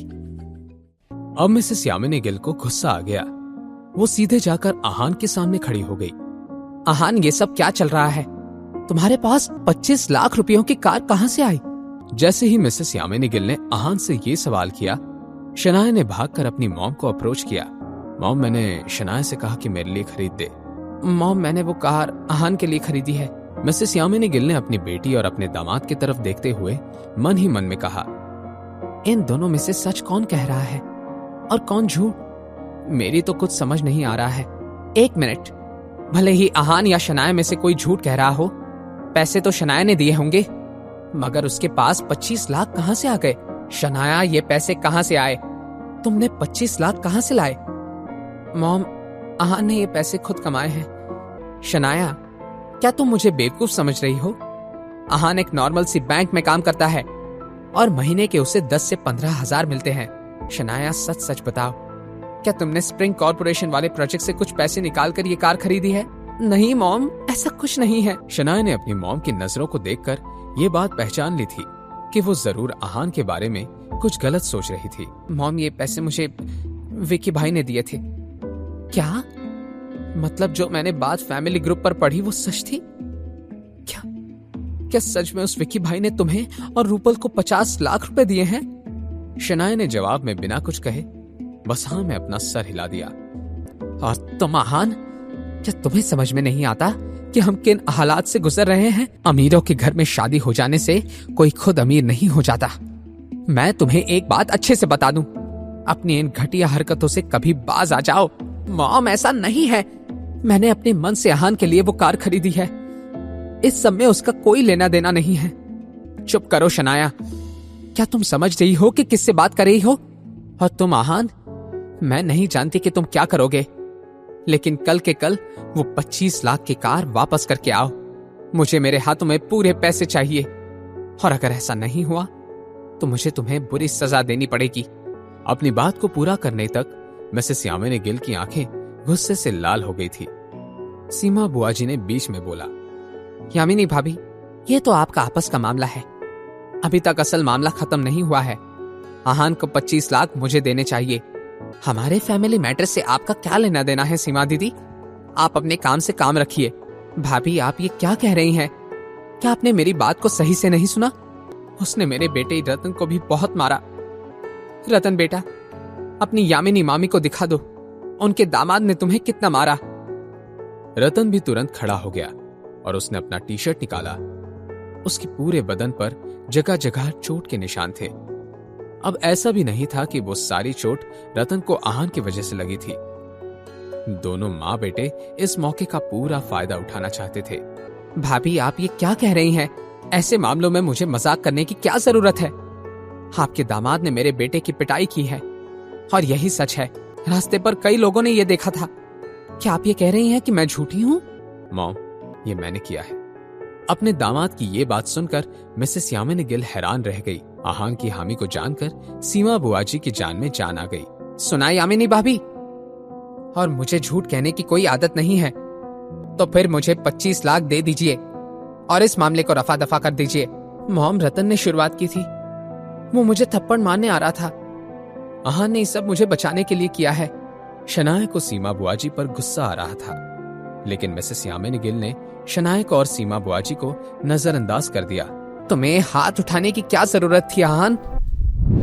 भाभी, वो नई कार मेरे बेटे को दे दो, और जब शनाया वापस आए तब उससे कहना कि मेरे पास 25 लाख रुपए कैश ले आए। क्योंकि मिसेस यामिनी गिल के पास कोई दूसरा ऑप्शन नहीं था, उन्होंने चुपचाप हामी भर दी। उनकी हामी को जानने के बाद सीमा बुआजी मन ही मन में मुस्कुराते हुए बोली, अरे वाह, अब तो मेरे पास एक महंगी कार भी है और ढेर सारा पैसा भी। अब जब तक मेरे पास वो राज है तब तक मेरी जिंदगी आराम से कटेगी। जहां एक तरफ कोई आहान की वजह से खुशियां मना रहा था, आहान थोड़ा डिप्रेस महसूस कर रहा था। आहान ने कभी भी मिसेस यामिनी गिल की कड़वी बातों को दिल पर नहीं लिया था, मगर आज उसे वो बहुत चुभ गई थी। तभी शनाया अपने बिल्डिंग से बाहर आई। उसने आहान की उदास आंखें देखी। मैं बहुत बड़ी बेवकूफ हूँ, उसका दिल बहुत साफ है, तभी तो खुद से ही पहले वो मेरे और मॉम डैड के बारे में सोचता था। एकदम से शनाया को आहान का चेहरा याद आया और वो भागकर आहान के पास चली गई। शनाया, क्या हुआ? क्या आप ठीक हैं? आहान, आई एम सॉरी।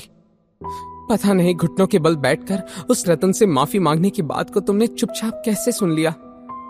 अगर मैं तुम्हारी जगह होती तो वो सब सहन नहीं कर पाती। मैं ठीक हूं, आपको फिक्र करने की कोई जरूरत नहीं है। मैं तुम्हारी वाइफ हूं, याद है ना, हम दोनों एक टीम हैं। तुम्हें मेरे सामने ठीक होने का दिखावा करने की कोई जरूरत नहीं है। मैं शर्मिंदा हूं, प्लीज मुझे माफ कर दो। शनाया, आपको मुझे कभी भी सॉरी नहीं कहना है। आप कुछ गलती कर ही नहीं सकती। लेकिन मॉम की तो गलती है ना, उन्हें तुम्हारे साथ ऐसा पेश नहीं आना चाहिए था। शनाया अपना और आहान का मूड खराब नहीं करना चाहती थी, इसलिए उसने आहान की आगोश से अपना सर बाहर निकाला और पूछा, तो आज रात हम कहाँ रहने वाले हैं? हम? शनाया, इस सब की कोई जरूरत नहीं है। मॉम ने मुझे घर से निकाला है, आपको नहीं। आपको मेरे लिए परेशान होने की जरूरत नहीं है। और घर लौट बिल्कुल नहीं। अगर मॉम तुमसे माफी मांगकर तुम्हें घर वापस आने का नहीं कहेंगी तो मैं भी घर नहीं लौटूंगी। तो फिर हम रोजवुड स्प्रिंग में चलते हैं। जब से आहान ने वो बंगलो खरीदा था, उसे वहां रहने का एक मौका भी नहीं मिला था। वो चाहता था कि शनाया को वो उसके अपने घर में ले जाए, लेकिन इस वक्त शनाया कुछ और ही फील कर रही थी। उससे कंफ्यूज होकर आहान से कहा, रोजवुड स्प्रिंग? वहां पर तो कोई होटल नहीं है, सिर्फ बंगलोज हैं। हम होटल में क्यों रहेंगे? हम होटल में नहीं रहेंगे तो कहाँ रहेंगे? रास्ते पर? आप भी ना शनाया, क्या सोच रही है? हम बंगलों में रहेंगे। आहान की बात सुनकर शनाया ने नाक सिकुड़ ली। आहान, अब मुझे चिढ़ाना बंद करो। तुम्हें ब्रैक करने की कोई जरूरत नहीं है। रोजवुड स्प्रिंग में 9 बंगलों हैं और वो 9 के 9 बेचे जा चुके हैं। हमारे लिए वहां कोई जगह नहीं है। शनाया, क्या आपको लग रहा है कि मैं मजाक कर रहा हूं? मैं सच कह रहा हूं। रोजवुड स्प्रिंग में मेरा एक बंगलो है, बहुत बड़ा, बहुत खूबसूरत, वैसा जैसे आपको पसंद आएगा। आहान ने अपनी बात बहुत ही जेन्युइन अंदाज में कही थी। वो ये कोशिश कर रहा था कि शनाया को उस पर यकीन आ जाए, लेकिन एक बार फिर आहान की बात को शनाया मजाक समझकर बोली, हाँ आहान, तुम ये क्यों नहीं कहते हो कि पूरा स्प्रिंग कॉर्पोरेशन ही तुम्हारा है? अब चलो। अपनी बात कहते हुए शनाया ने आहान का हाथ पकड़ा और उसे खींचकर अपने साथ ले जाने लगी। आहान कुछ कहना तो चाहता था, लेकिन उसने अपनी बात को मन में ही रहने दिया। आहान ने दिल ही दिल में कहा, अब मैं शनाया से जो भी कह रहा हूं, आपको जोक ही लग रहा है। हाँ, तो कुछ कहने का क्या फायदा? लेकिन सच तो यह है कि असल में पूरा स्प्रिंग कॉर्पोरेशन ही मेरा है। खैर, जाने दो। अब मेरा मजाक उड़ाना बंद करो। आज रात हम रूपल के घर चलते हैं। उसका घर बहुत बड़ा है और वो वहां अकेली ही रहती है। वो हम दोनों को वहां रहने के लिए मना नहीं करेगी। वैसे तो शनाया ने जब रूपल के घर जाने को कहा, आहान थोड़ा अनकंफर्टेबल हो गया, लेकिन शनाया की खुशी के लिए वो कुछ भी करने को तैयार था। कुछ देर चलने के बाद आहान और शनाया ने टैक्सी रोकी और रूपल के घर जाने लगे। टैक्सी में बैठने के बाद जब शनाया ने रूपल को अपने आने की खबर दी तो उसे सब कुछ बता दिया। कुछ देर के बाद वो दोनों रूपल के घर के बाहर थे। शनाया और आहान एक दूसरे की तरफ देखते हुए खड़े थे। इस पौधे को उठाने में मेरी मदद करो, इसके नीचे एक स्पेयर चाबी रखी हुई है। वो पौधा थोड़ा ज्यादा ही भारी था। उसे उठाने की कोशिश करते हुए आहान और शनाया थोड़े नजदीक आ गए, लेकिन हमेशा की तरह इस बार शनाया नर्वस नहीं हो रही थी, बल्कि उसके आहान की तरफ देखकर स्माइल किया। आज सुबह आप कार में मुझे बेबी गर्ल या बेबी बॉय के बारे में क्या पूछ रही थी? आहान, वो मैं सोच रही थी कि क्यों ना हम दोनों। अचानक से रूपल के घर का दरवाजा खुला और उसने बाहर से आकर चिल्लाते हुए कहा, अपना ये शो बंद करो। ये क्या चल रहा है शनाया? आहान, क्या तुम अपने आप पर कंट्रोल नहीं कर सकते? आहान को कोसते हुए रूपल उन दोनों के पास गई और शनाया का हाथ पकड़कर उसे खड़े होने में मदद करने लगी। शनाया आहान और रूपल से अपनी नजरें चुराने लगी। रूपल ने अजीब सी नजरों से आहान को देखा और फिर अपनी बेस्ट फ्रेंड से सवाल करते हुए बोली, शनाया, ये सब क्या हो रहा था? रूपल, वो मैं इस प्लांट के नीचे रखी हुई स्पेयर चाबी ढूंढ रही थी। वो प्लांट थोड़ा भारी था तो इसलिए मैंने आहान से हेल्प मांग ली। हम तो बस चाबी ही निकाल रहे थे कि मेरा बैलेंस चला गया और फिर जो तुमने देखा वो।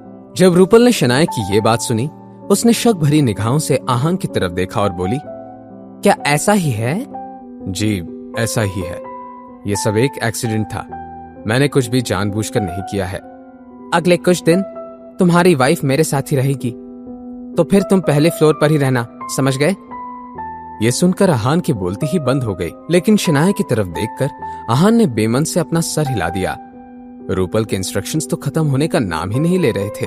और हाँ, एक बात अच्छे से याद रखो, मेरे परमिशन के बिना तुम सेकंड फ्लोर पर कदम नहीं रख सकते। ठीक है, परेशान होने की कोई जरूरत नहीं है, मैं ऊपर नहीं आऊंगा। रूपल ने सोचा नहीं था कि आहान इतनी आसानी से मान जाएगा। उसने अपने कंधे को उचकाते हुए कहा, क्या तुम्हारे पास कोई दूसरा ऑप्शन है? चलो शनाया। आहान को अभी से यहां आने के अपने फैसले पर पछतावा हो रहा था, लेकिन कहते हैं ना, जो बीवी से करे प्यार वो कैसे करे इनकार। आहान भी घर के अंदर चला गया। आहान ने सोचा कि शॉवर लेकर थोड़ा आराम करना चाहिए। आहान लिविंग रूम से अपने रूम की तरफ जा रहा था कि उसने कोई आवाज सुनी। क्या कोई दरवाजा खटखटा रहा है? लेकिन अरे हाँ, इस चुड़ैल के घर में डोरबेल ही नहीं है। लेकिन शनाया तो कह रही थी कि रूपल को मेहमान पसंद नहीं है, तो कौन होगा? आहान ने जैसे ही दरवाजा खोला, उसकी आंखें खुली की खुली रह गई। दरवाजे के बाहर एक यंग लड़का खड़ा था। वो दिखने में बहुत ही एक्साइटेड और हैंडसम लग रहा था, और वही एक्साइटमेंट उस लड़के की आवाज में भी झलक रही थी। अपने हाथों में लाल गुलाब का एक गुलदस्ता पकड़े वो लड़का अपने घुटने के बल बैठ गया था और उसने कहा, रूपल, मुझसे शादी कर लो। मैं तुम्हें इस दुनिया का सारा प्यार और खुशी देना चाहता हूँ। आहान इस लड़के की तरफ देखते हुए मन ही मन में कहने लगा, क्या इस बेचारे को कोई दूसरी लड़की नहीं मिली? मुझे तो अब इस लड़के पर तरस आ रहा है। आहान ने थोड़ी हिम्मत करके उस लड़के को बीच में रोकते हुए कहा, भाई, मैं रूपल नहीं हूं, तुम गलत इंसान को प्रपोज कर रहे हो। फाइनली उस बात का एहसास उसे हुआ कि कुछ गलत हो रहा है। वो जल्दी से अपने पैरों पर सही से खड़ा हो गया और आहान की तरफ देखकर अजीब से एक्सप्रेशंस के साथ बोला, अब तुम कौन हो और यहाँ मेरी रूपल के घर पे क्या कर रहे हो? मैं रूपल का दोस्त हूँ। जवाब सुनकर वो लड़का गुस्से से आहान के पास आया और बोला, तुम झूठ बोल रहे हो। पूरे इंडिया में रूपल का ऐसा कोई दोस्त नहीं है जो लड़का हो। मैं सब जानता हूँ, सच सच बताओ, कौन हो तुम? ये सवाल कहते हुए उस लड़के ने अपने गुस्से से हाथ में पकड़ा हुआ गुलाबों का गुलदस्ता जमीन पर पटक दिया। आहान ने हेल्पलेस फील करते हुए एक बार फिर अपनी बात को दोहरा दिया, अरे मैंने कहा ना कि मैं रूपल का दोस्त हूँ। मुझे इस बात पर यकीन नहीं है, झूठे हो तुम। मैं जाकर रूपल से ही पूछ लेता हूँ। अपनी बात कहते हुए वो लड़का अब आहान को हटाकर अंदर जाने की कोशिश करने लगा, लेकिन आहान अपनी जगह से तस से मस नहीं हुआ और आहान ने उस लड़की को मना करते हुए कहा, नहीं, तुम अंदर नहीं जा सकते। भले ही ये रूपल का घर था, लेकिन अंदर शनाया नहा रही थी। आहान ऐसे ही किसी को घर के अंदर नहीं घुसने दे सकता था, लेकिन वो हैंडसम लड़का आहान की एक नहीं सुन रहा था। उसने आहान से कहा, तुम हो कौन यार, और अपने आप को क्या समझ रहे हो? मैं जब चाहूं यहां आ सकता हूं। आफ्टर ऑल मैं रूपल का फियांसे हूं। क्योंकि आहान ने उसे अंदर आने से मना किया था, वह हैंडसम लड़का आहान को पुश करने की हर मुमकिन कोशिश कर रहा था, लेकिन आहान अपनी जगह से जरा भी नहीं हटा। भले ही रूपल का घर था, लेकिन अंदर शनाया नहा रही थी। आहान ऐसे ही किसी को अंदर जाने नहीं दे सकता था, लेकिन वो लड़का आहान की एक भी नहीं सुन रहा था। उसने आहान से कहा, तुम हो कौन यार, और अपने आप को क्या समझ रहे हो? मैं जब चाहूं यहां आ सकता हूं। आफ्टर ऑल मैं रूपल का फियांसे हूं। आहान ने उस हैंडसम और एनर्जेटिक लड़के से कहा, देखो, तुम रूपल के कोई भी हो, लेकिन मैंने कहा कि तुम अभी अंदर नहीं जा सकते। आ गई बात समझ में? जैसे ही आहान ने देखा कि ये नासमझ लड़का सीढ़ियों से ऊपर जाने की कोशिश कर रहा था, उसने उस लड़के का हाथ पकड़कर रोक लिया। मेरा हाथ छोड़ो, दुख रहा है। लेकिन जैसे ही आहान ने उस लड़के का हाथ छोड़ा, आहान ने एक आवाज सुनी, आहान, ये तुम क्या कर रहे हो? यह सवाल रूपल का था। रूपल के एक्सप्रेशंस को देखकर आहान को सब पता चल गया। रूपल को मन ही मन में बुरा भला कहने के बाद आहान ने उस हैंडसम लड़के का हाथ छोड़ दिया। हाथ मसाज करके कुछ ठीक महसूस करने के बाद उस हैंडसम लड़के ने गुस्से से सवाल किया, रूपल, ये अजीब सा आदमी कौन है? मुझे ये बिल्कुल पसंद नहीं आया। ये आहान है, ये वो मेरा फ्रेंड है। क्या फ्रेंड? रूपल, क्या तुम्हें मेरा जरा भी ख्याल नहीं है? रूपल, मैं तुम्हारे लिए गाना गा रहा हूं, रेड रोजेस लेकर आया हूं, और तुम्हें तो मेरी कोई फिक्र नहीं है। रूपल, क्या तुम मुझे धोखा दे रही हो? इस पॉइंट पर बेचारे रोहन की आंखें नम हो गई थी। ये बात जाहिर थी कि रोहन रूपल के बारे में ज्यादा सीरियस था, और रूपल उसे खास पसंद नहीं करती थी। रोहन, क्या तुम खुद सुन रहे हो कि तुम्हारी बातें कितनी अजीब है? और वैसे भी मैं तुम्हें क्यों धोखा देने लगी भला? मेरा तुमसे कोई वास्ता नहीं है, तो मैं किसी के साथ भी रहूं, तुम्हें उससे क्या? भले ही शनाया ने 3 सालों से आहान को कोई होप्स नहीं दी थी, लेकिन शनाया आहान के साथ कभी भी इस तरह बेरहमी से पेश नहीं आई थी। रूपल, ये तुम क्या कह रही हो? क्या हमारा कोई वास्ता नहीं है? रूपल, क्या तुम भूल गई हो कि मैं तुम्हारा फियांसे हूं? हमारे पेरेंट्स ने हमारी शादी तय की है। आजकल में तुम्हें मेरी वाइफ बनना है। फियांसे?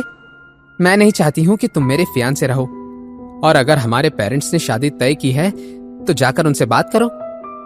तुमसे उन्होंने हाँ कहा होगा, मैंने नहीं। रूपल और रोहन एक दूसरे को बचपन से जानते थे। जब वो दोनों थोड़े समझदार हो गए, उन दोनों के पेरेंट्स ने रूपल और रोहन की शादी तय कर दी। तभी से रोहन की नजरों में सिर्फ और सिर्फ रूपल ही थी। वो हर साल रूपल को शादी के लिए प्रपोज करता था, लेकिन हर बार रूपल उसे मना कर देती थी। ऐसा होने के बावजूद भी रोहन ने हार नहीं मानी। अपना गुस्सा निकालने के लिए रोहन ने आहान की तरफ देखा। रूपल, तुम कह रही हो कि तुम मुझे पसंद ही नहीं करती। क्या ये मुझसे भी अच्छा है? मुझसे भी ज्यादा अमीर है? मुझसे ज्यादा हैंडसम है? नहीं, मुझसे हैंडसम तो नहीं है। जब आहान ने देखा कि रोहन ने जो भी कहा था उस पर रूपल का रिएक्शन कुछ भी नहीं था, आहान ने अंदाजा लगाते हुए मन ही मन में कहा, कुछ तो गलत है। ये रूपल अपने फियांसे की गलतफहमी को क्लियर क्यों नहीं कर रही? उसने फिर रोहन की तरफ देखा और उससे कहा, अच्छा होगा कि तुम अपने प्रॉब्लम्स में मुझे बीच में ना लाओ। इस सब का मुझसे कोई लेना देना नहीं है। लेना देना नहीं है? ऐसा कैसे नहीं है? बेशर्म कहीं के, क्या तुम अपनी गिरी हुई हरकतों की जिम्मेदारी लेने से पीछे हट रहे हो? जब आहान ने देखा कि रूपल उस पर हंस रही थी तो वो चिढ़ गया। अब ये बात रोहन के खिलाफ आहान की नहीं थी। ये फाइट अब रूपल वर्सेस आहान की थी। हाँ, मैं अच्छे से जानता हूं कि मैं क्या कह रहा हूं। अब हंसो ना। मैं देखना चाहता हूं कि अब तुम क्या करने वाली हो। अच्छा, तो तुम अपनी हरकतों को मान भी रहे हो? तुम्हारे अंदर इतनी हिम्मत? अब देखो मैं तुम्हारे साथ क्या करता हूं। बस मेरा वेट करना, मैं तुमको अच्छा सबक सिखाऊंगा। रोहन ने आहान को चैलेंज करते हुए कहा।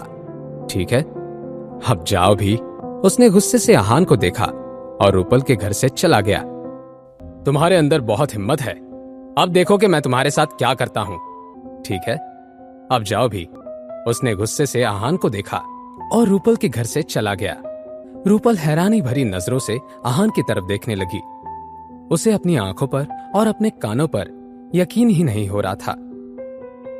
क्या आहान ने अभी सच में रोहन से पंगा ले लिया है? क्या आहान ये नहीं जानता कि रोहन का फैमिली बैकग्राउंड क्या है? आहान को देखकर ही उस विकी भाई का रवैया बदल गया था। कुछ तो गड़बड़ है। इस आहान में इतनी हिम्मत और कॉन्फिडेंस कहां से आया है? रूपल, तुम मुझे ऐसे क्यों देख रही हो? कुछ हुआ है क्या? सवाल सुनते ही रूपल अपने सेंसेस में वापस लौटी और आहान की तरफ देखकर एटीट्यूड के साथ कहा, पता नहीं, आजकल तुम हवाओं में उड़ने लगे हो, लेकिन ज्यादा खुश होने की जरूरत नहीं है। अब मैं आ गई हूं। तुम्हारे पर काटने में मुझे ज्यादा देर नहीं लगेगी। जाओ जाके खाना बना दो, मुझे और शनाया को भूख लगी हुई है। अपनी ये बात कहने के बाद रूपल ऊपर जाने लगी। आहान किचन की तरफ बढ़ गया। ऐसे ही 2-3 दिन निकल गए। इस वक्त के दरमियान आहान, शनाया और रूपल ने एक साथ बहुत मस्ती की, बहस भी की और आहान ने बहुत काम भी किया। इन 3 दिनों में मिसेस यामिनी गिल का सर दर्द से और इरिटेशन से फटा जा रहा था। शनाया उनके एक भी कॉल का जवाब नहीं दे रही थी। ऊपर से सीमा बुआजी ने शनाया के रूम को और रतन ने आहान के कमरे को हथिया लिया था। इतना ही नहीं, मिसेस यामिनी गिल को उन दोनों के लिए 3 बार खाना बनाना पड़ता था। अचानक से सीमा बुआजी ने उनके पास आकर सवाल किया, भाभी, क्या शनाया से बात हुई? वो कब वापस आ रही हैं? वो सीमा दीदी, मेरी अभी उसके साथ बात हुई है, वो कुछ दिनों में वापस आ जाएगी। भाभी, क्या मैं आपको बेवकूफ लग रही हूँ? मैं आपका चेहरा अच्छे से पढ़ सकती हूँ। अगर मुझे 3 दिन के अंदर 25 लाख रुपए नहीं मिले तो आपकी सारी हरकतें और मनोज शर्मा के साथ आपका रिश्ता मैं पूरे गिल खानदान को बता दूंगी। ये सुनकर मिसेस यामिनी गिल का चेहरा ही सफेद पड़ गया। भाभी, वैसे पहले तो आप जो भी कहती थी शनाया वैसा ही करती थी, लेकिन देखिए क्या दिन आ गया है। खान के लिए शनाया ने आपको, अपनी माँ को छोड़ दिया है। मिसेस यामिनी गिल को बहुत गुस्सा आ रहा था। हान, तुम्हारी वजह से मुझे कैसे कैसे ताने सुनने पड़ रहे हैं। अगर तुमने शनाया को अपनी तरफ से ना किया होता तो शनाया मेरी हर बात मानने को तैयार रहती। एक बार शनाया वापस आ जाए तो फिर मैं एक एक करके सब कुछ ठीक कर दूंगी। भाभी, वैसे मुझसे अब आपकी ये हालत देखी नहीं जा रही है। मैं आपको इस सब का एक उपाय बताती हूँ। अगर सब कुछ मेरे प्लान के मुताबिक हुआ तो ना ही शनाया पहले की तरह समझदार हो जाएगी। मगर कैसे? आपके पास कैसा प्लान है? आसान है भाभी, आप पूरे शहर में ये बात फैला दीजिए कि अब आहान आपका दामाद नहीं है। आपकी प्यारी और कामयाब बेटी ने उससे अलग होने का फैसला ले लिया है।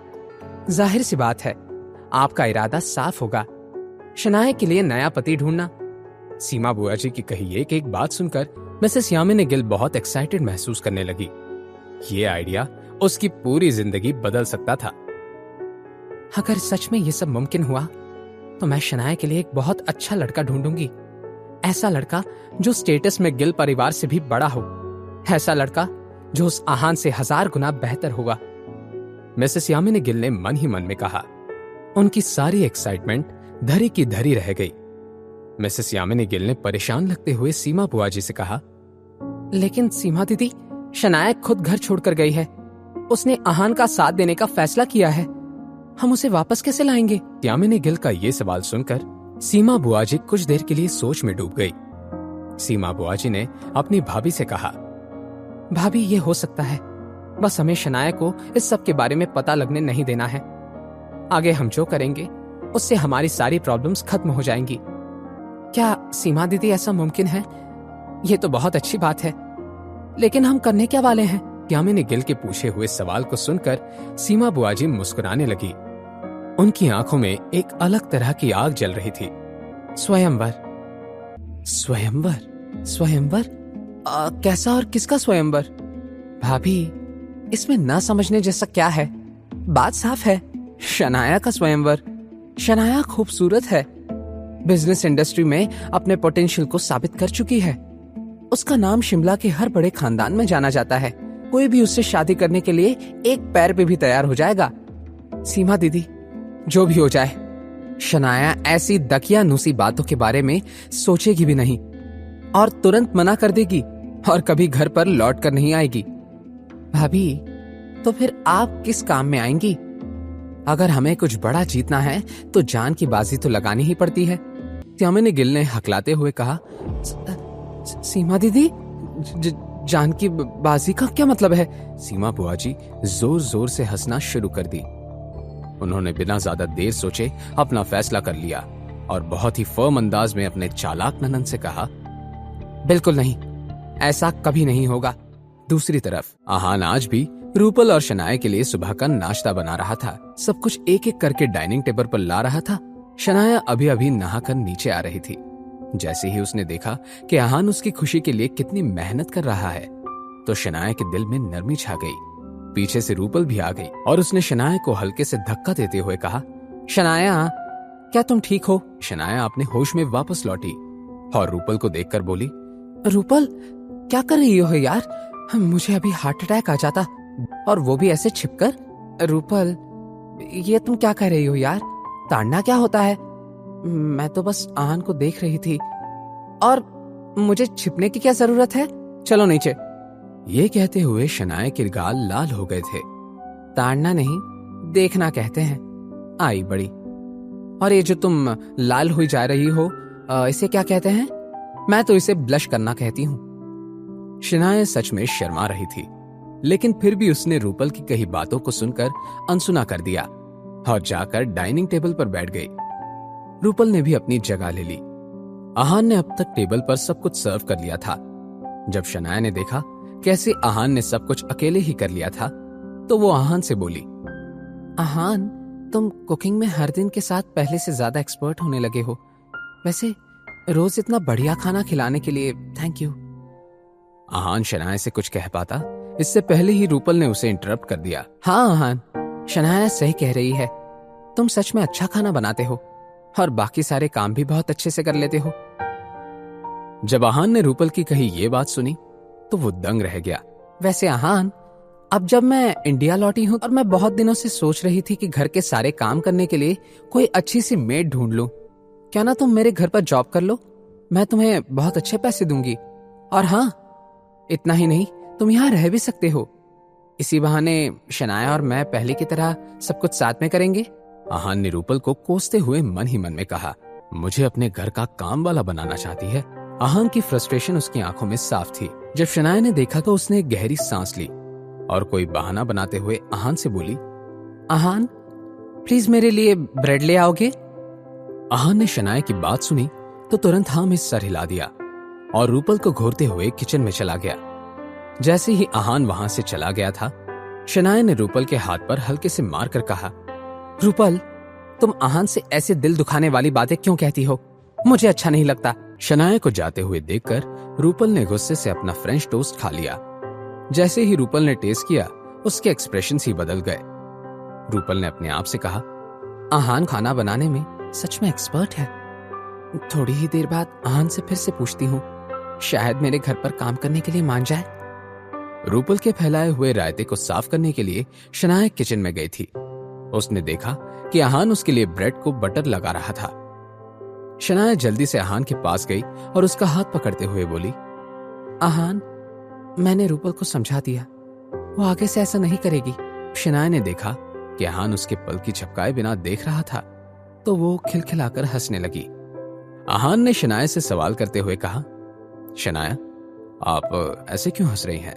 कुछ देर तक ऐसे ही हंसने के बाद, आहान, इसे ताड़ना कहते हैं।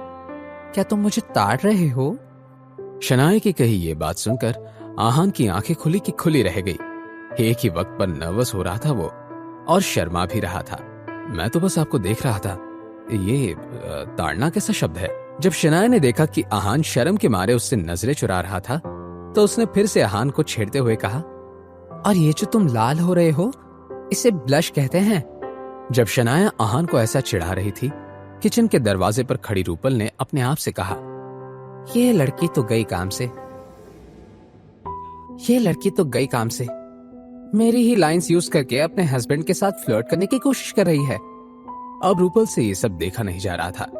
वो सीधे किचन के अंदर गई और आहान और शनाया को इनडायरेक्ट अंदाज में ताना मारते हुए बोली, पता नहीं लोग ये पब्लिक डिस्प्ले ऑफ अफेक्शन घर की 4 दीवारों में क्यों करते हैं। मुझे सोशल मीडिया पर ऐसे कुछ कपल्स का पता है जो अपनी रोमांटिक फोटोज को पोस्ट करके लाखों रुपए कमा लेते हैं।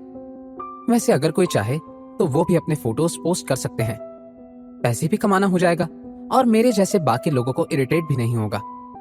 रूपल वैसे ये आइडिया अच्छा है, लेकिन एक बात बताओ, क्या तुम्हें यह लगता है कि हम एक परफेक्ट कपल हैं जो सिर्फ अपनी फोटोज पोस्ट करके ही बहुत फेमस हो सकते हैं? शनाया, जरूर हम दोनों साथ में बहुत अच्छे लगते हैं। तुम्हारा इस पर क्या कहना है रूपल? रूपल ने इरिटेट होकर दोनों की तरफ अजीब नजरों से देखा और पैर पटकते हुए किचन से बाहर चली गई। बिल्कुल भी नहीं, ऐसा कभी नहीं होगा। भाभी, क्या आप इस गलतफहमी में तो नहीं है कि मैं आपसे स्वयंवर के बारे में पूछ रही थी? मैं आपको बता रही थी आपके पास कोई दूसरा रास्ता नहीं है।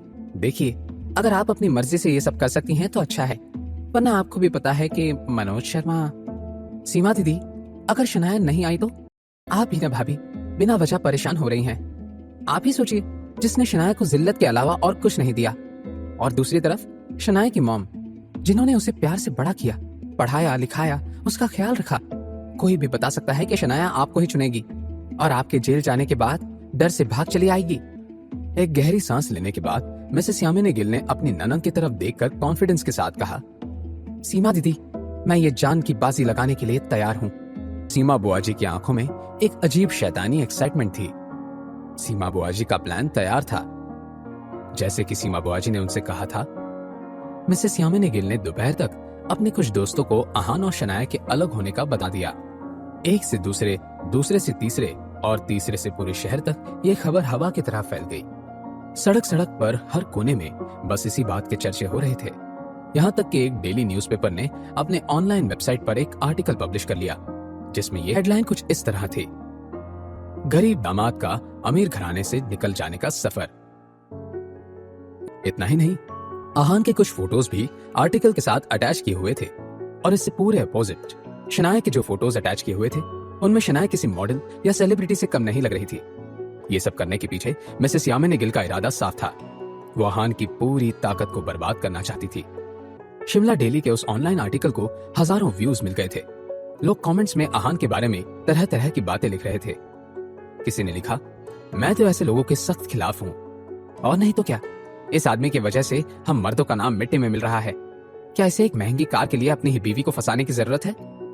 मैं भगवान से इतना मांगती हूँ कि शनाया गिल जैसी खूबसूरत और स्मार्ट लड़की को कोई ऐसा लड़का मिले जो उसके लायक हो। मैं चाहती हूँ कि शनाया गिल एक सेकंड चांस डिजर्व करती है। आहान की बहुत बुराई हो रही थी। हर उम्र के साथ लोगों की जबान पर सिर्फ और सिर्फ आहान और शनाया का जिक्र हो रहा था। लेकिन ऐसा नहीं था कि सभी लोग आहान के खिलाफ थे। कुछ लोग उसके सपोर्ट में भी बात कर रहे थे। उन्होंने कमेंट करते हुए लिखा, एक सिक्के के 2 चेहरे होते हैं। मुझे लगता है हमें आहान की तरफ से भी इन सब बातों को जानना चाहिए। किसी और ने कहा, हाँ, मुझे भी ऐसा ही लगता है। कोई गरीब है तो उसमें उस इंसान की कोई गलती थोड़ी है। ये सब तो हर किसी के नसीब की बात होती है। अगर गिल परिवार को इतनी ही प्रॉब्लम है तो उन्होंने शादी के पहले सबके बारे में क्यों नहीं सोचा? इस तरह की कई बातें अब धीरे धीरे जोर पकड़ रही थी। देखते ही देखते पूरा इंटरनेट 2 टीम्स में बढ़ गया। शनाया की फ्लर्टी बातों को सुनने के बाद आहान ऑफिस चला गया। मिस्टर विक्रम ने पहले से ही आहान को कुछ जरूरी डॉक्यूमेंट्स मेल किए थे। आहान उसी काम में लगा हुआ था कि उसका फोन बजने लगा। आहान ने देखा कि कॉलर्स आईडी पर मिस्टर विक्रम का नाम फ्लैश हो रहा था। आहान ने तुरंत कॉल को उठाकर मिस्टर विक्रम से कहा, मिस्टर विक्रम, मैंने अभी अभी मेल्स पढ़ना शुरू किया है। मैं थोड़ी ही देर में आपको वापस कॉल करता हूँ। यंग मास्टर, क्या आपको शिमला डेली न्यूज़पेपर के बारे में पता है? शिमला डेली? मिस्टर विक्रम ने जब आहान का कंफ्यूज टोन सुना तो उन्होंने अंदाजा लगाया कि आहान के साथ बाहर क्या हो रहा है। इस सब का कोई आइडिया नहीं होगा उसे। मिस्टर विक्रम ने आहान को उन ऑनलाइन वेबसाइट में पब्लिश हुए आर्टिकल के लिंक भी शेयर कर दी। आर्टिकल में लिखे हुए डिटेल्स, अटैच की हुई तस्वीरें और लोगों के कमेंट्स, ये सब पढ़ने के बाद आहान को इस बात का अंदाजा तो हो ही गया था कि ये जरूर किसी अंदर के लोगों में किसी का काम होगा। मॉम, लगता है आपने मुझे गिल परिवार से निकालने के लिए पूरे शहर में तहलका मचा दिया है। अब देखते हैं ये तमाशा कितनी दूर तक जाता है। यंग मास्टर, मैं खुद इस मामले को संभालने की जिम्मेदारी लेना चाहता हूं। शिमला डेली कोई बड़ा न्यूज़पेपर नहीं है, लेकिन फिर भी इस न्यूज आर्टिकल की वजह से आपकी रेपुटेशन पर बुरा असर पड़ा है। यंग मास्टर, मैं माफी चाहता हूं। मेरे लापरवाह होने की वजह से ये आर्टिकल पब्लिश हुआ है। विक्रम जी, आपको इस सब में माफी मांगने की कोई जरूरत नहीं है। यह सब मिसेस यामिनी गिल का किया धरा है। यंग मास्टर, आपको परेशान होने की जरूरत नहीं है। मैं आज ही जाकर शिमला डेली न्यूज़पेपर ब्रांड को खरीद लेता हूं। साथ ही शिमला डेली के उस चीफ एडिटर को मैंने ढूंढ लिया है जिसने उस घटिया और रेपुटेशन बिगाड़ने वाले आर्टिकल को पब्लिश करने की परमिशन दी थी। और अगर आप चाहें तो मैं कार्तिक कोहली के आदमियों को हायर करके उस चीफ एडिटर को अच्छा सबक सिखाता हूं। बिल्कुल नहीं विक्रम जी, शिमला डेली को खरीदने की और किसी चीफ एडिटर को सबक सिखाने की कोई जरूरत नहीं है। ठीक है young master. Vikram ji, spring corporation का काम कैसा चल रहा है? क्या अब तक रिसोर्ट बनने का काम शुरू हो गया? यंग मास्टर, रिसोर्ट का कंस्ट्रक्शन तो शुरू हो गया है, लेकिन हमें अभी भी कुछ टेक्निकल इश्यूज सामने आ रहे हैं। हमारे आर्किटेक्ट्स के साथ बात करने के बाद हम इस नतीजे पर पहुंचे थे कि हमें कुछ इंटरनेशनल एक्सपर्ट्स को हायर करना पड़ेगा। मेरा ऐसा अंदाजा है कि अगले कुछ दिनों में टेक्निकल इश्यूज सॉल्व हो जाएंगे। विक्रम जी, अगर स्प्रिंग कॉर्पोरेशन से रिगार्डिंग कोई भी डिसीजन लेना है तो आप पहले मुझे उस बारे में रिपोर्ट करिएगा। मैं इस प्रोजेक्ट में कोई गड़बड़ होने नहीं देना चाहता। मिस्टर विक्रम को आहान की बातों के बारे में कुछ अजीब नहीं लगा और उन्होंने नॉर्मली हामी भर दी। उसी वक्त शिमला की एक जानी मानी एप्पल वाइनरी में रोहन हाथ में टीवी का रिमोट लेकर बैठा हुआ था। उसके पीछे एक लड़की खड़ी थी। वो लड़की रोहन की नई सेक्रेटरी थी। मुझे लगा कि इस जॉब के लिए मुझे बड़ी मेहनत करनी पड़ेगी, लेकिन ऐसा बिल्कुल नहीं है। लगता है मेरा गुड लक ज्यादा ही अच्छा है। सच तो ये था कि जब रोहन ने उस लड़की को देखा, उसे एकदम से रूपल की याद आ गई, क्योंकि ये नई लड़की कुछ कुछ रूपल के जैसी ही दिखती थी। इसलिए रोहन ने उसका नाम भी पूछे बिना उसे नौकरी दे दी थी। बहुत देर तक कार्टून्स देखकर हंसने के बाद रोहन ने ऑर्डर फैलाते हुए कहा, मेरे लिए एक ग्लास फ्रूट जूस लेकर आओ। उसने तुरंत अपने हैंडसम बॉस की बात पर हामी भर दी और कैंटीन में जाकर एक ग्लास ताजा फ्रूट जूस लेकर आ गई। जैसे ही वो नई सेक्रेटरी हाथ में फ्रूट जूस का ग्लास लेकर पकड़कर रोहन के सामने आ गई, रोहन की नजर उस पर पड़ी। रोहन को अब रूपल का चेहरा देखकर बहुत बुरा लगता था, लेकिन प्रॉब्लम ये नहीं थी। प्रॉब्लम तो ये थी कि उस दिन के बाद जब भी रोहन रूपल के बारे में सोचता था, उसे आहान याद आ जाता था। वो ढीठ आहान जिसने रोहन के मुंह पर उसकी बेइज्जती की थी। उसकी आंखें गुस्से से लाल हो गई थी। रोहन ने अपनी नई सेक्रेटरी की तरफ गुस्से से देखा और उसके हाथ से जूस का ग्लास लेकर जमीन पर पटक दिया। ये देखकर वो नई सेक्रेटरी घबरा गई। सर, क्या मुझसे कोई गलती हो गई है? प्लीज मुझे माफ कर दीजिए। निकलो यहां से, मुझे तुम्हें नहीं देखना। जाओ जाओ। उस नए सेक्रेटरी ने जब अजीब तरह से रोहन को देखा तो वो वहां से भाग गई। उसके जाने के तुरंत बाद फिर से उस रूम का दरवाजा खुला। मैंने कहा न जाओ, तुम्हें सुनाई नहीं देता? लेकिन पीछे मुड़कर देखने के बाद रोहन का गुस्सा धरा का धरा ही रह गया। जो आदमी वहां खड़ा था वो रोहन के लिए काम करने वाले मैनेजर की तरह था। रोहन सर, ये आहान से रिलेटेड है। जैसे ही रोहन ने आहान का नाम सुना, वो एंग्जियस हो गया। आहान, क्या बात है? जल्दी से बताओ। रोहन की बात सुनकर उसके मैनेजर ने उसे एक इनविटेशन लेटर पकड़ा दिया। उस इनविटेशन लेटर को देखकर रोहन बेसब्र होने लगा। रोहन ने जैसे ही इनविटेशन को खोला, वो कंफ्यूज लगने लगा। क्या स्वयंवर? शनाया गिल का स्वयंवर? कोई उस जमाने में स्वयंवर जैसी आइडिया को कैसे ले सकता है? तुम तो कह रहे थे कि ये आहान से रिलेटेड है। गिल परिवार और शनाया गिल का आहान से क्या लेना देना है? रोहन के मैनेजर ने फिर अपने टैब में कुछ क्लिक किया और शिमला डेली का वो मोस्ट व्यूड आर्टिकल अपने बॉस को दिखा दिया। इस सब के बारे में जानने के बाद रोहन की आंखें खुली की खुली रह गई। यहाँ तो बड़ी पहुंची हुई चीज निकला। क्या सच में इसकी शादी शनाया गिल जैसी सक्सेसफुल और खूबसूरत लड़की के साथ हुई है? और ऐसा होने के बावजूद भी वो मेरी रूपल के साथ है। तुम्हारा सारा टशन और घमंड तो तुम्हारे ससुराल वालों ने चूर चूर ही कर दिया और अब तुम्हारी बची कुची हवा मैं निकालता हूँ। जैसे कि सीमा बुआ जी ने उन्हें करने के लिए कहा था, मिसेस यामिनी गिल ने अपने बचे कुचे सेविंग्स को इस्तेमाल करके 21वीं सदी का पहला हाई क्लास और लैविश स्वयंवर ऑर्गेनाइज किया था। यह स्वयंवर प्राइड रेस्टोरेंट में अरेंज किया गया था। उन सब के ऊपर के हॉल में सीमा बुआजी और रतन सब देख रहे थे। जब उन्होंने देखा कि शिमला शहर के एक से बढ़कर एक बड़े बड़े लोग यहाँ मौजूद हैं, तो दोनों के दोनों माँ बेटे की खुशी फूली नहीं समा रही थी। रतन, क्या तुम वहां भी देख रहे हो जो मुझे दिख रहा है? हाँ माँ, ये सब आपके आइडिया का काम है। वैसे रतन, भले ही मैंने ही यामिनी भाभी को यह आइडिया दिया हुआ था, लेकिन मैं खुद इस सब के बारे में सोच भी नहीं रही थी। सच में शनाया एक बहुत ही बड़ा नाम लगता है। जितने अमीर लोग यहाँ पर आए हुए हैं, मुझे एक बात तो पक्का पता है, जल्द ही हम दोनों बहुत अमीर होने वाले हैं। उन दोनों के पास खड़ी मिसेस यामिनी गिल को सारा तमाशा देखकर अजीब सा लग रहा था। निचले फ्लोर पर बढ़ रही इस भीड़ को देखकर मिसेस यामिनी गिल पैनिक करने लगी।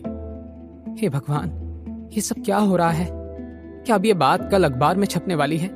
पहले ही ये मैंने बात पूरे गिल परिवार से छिपाने की बहुत कोशिश की है। अब पापा जी को पता चला कि शेखर और उनके पीठ पीछे मैं ये सब कर रही हूँ, तो सच में मुझ पर बड़ी शामत आ जाएगी। क्या बुरी किस्मत पाई है मैंने और शनाया ने। यहाँ पर इस सब के बारे में सोच सोचकर मेरी जान निकल रही है, और यहाँ सीमा दीदी और इनका ये लड़का मेरी बेटी की बर्बादी को सोचकर खुशियां मना रहे हैं। अगर ये सीमा दीदी मेरे बीते दिनों की बातों के बारे में जानकारी न रखती, तो मैं इनको और इनके बेटे के लालच को अपनी शनाया के फ्यूचर के साथ खेलने न देती।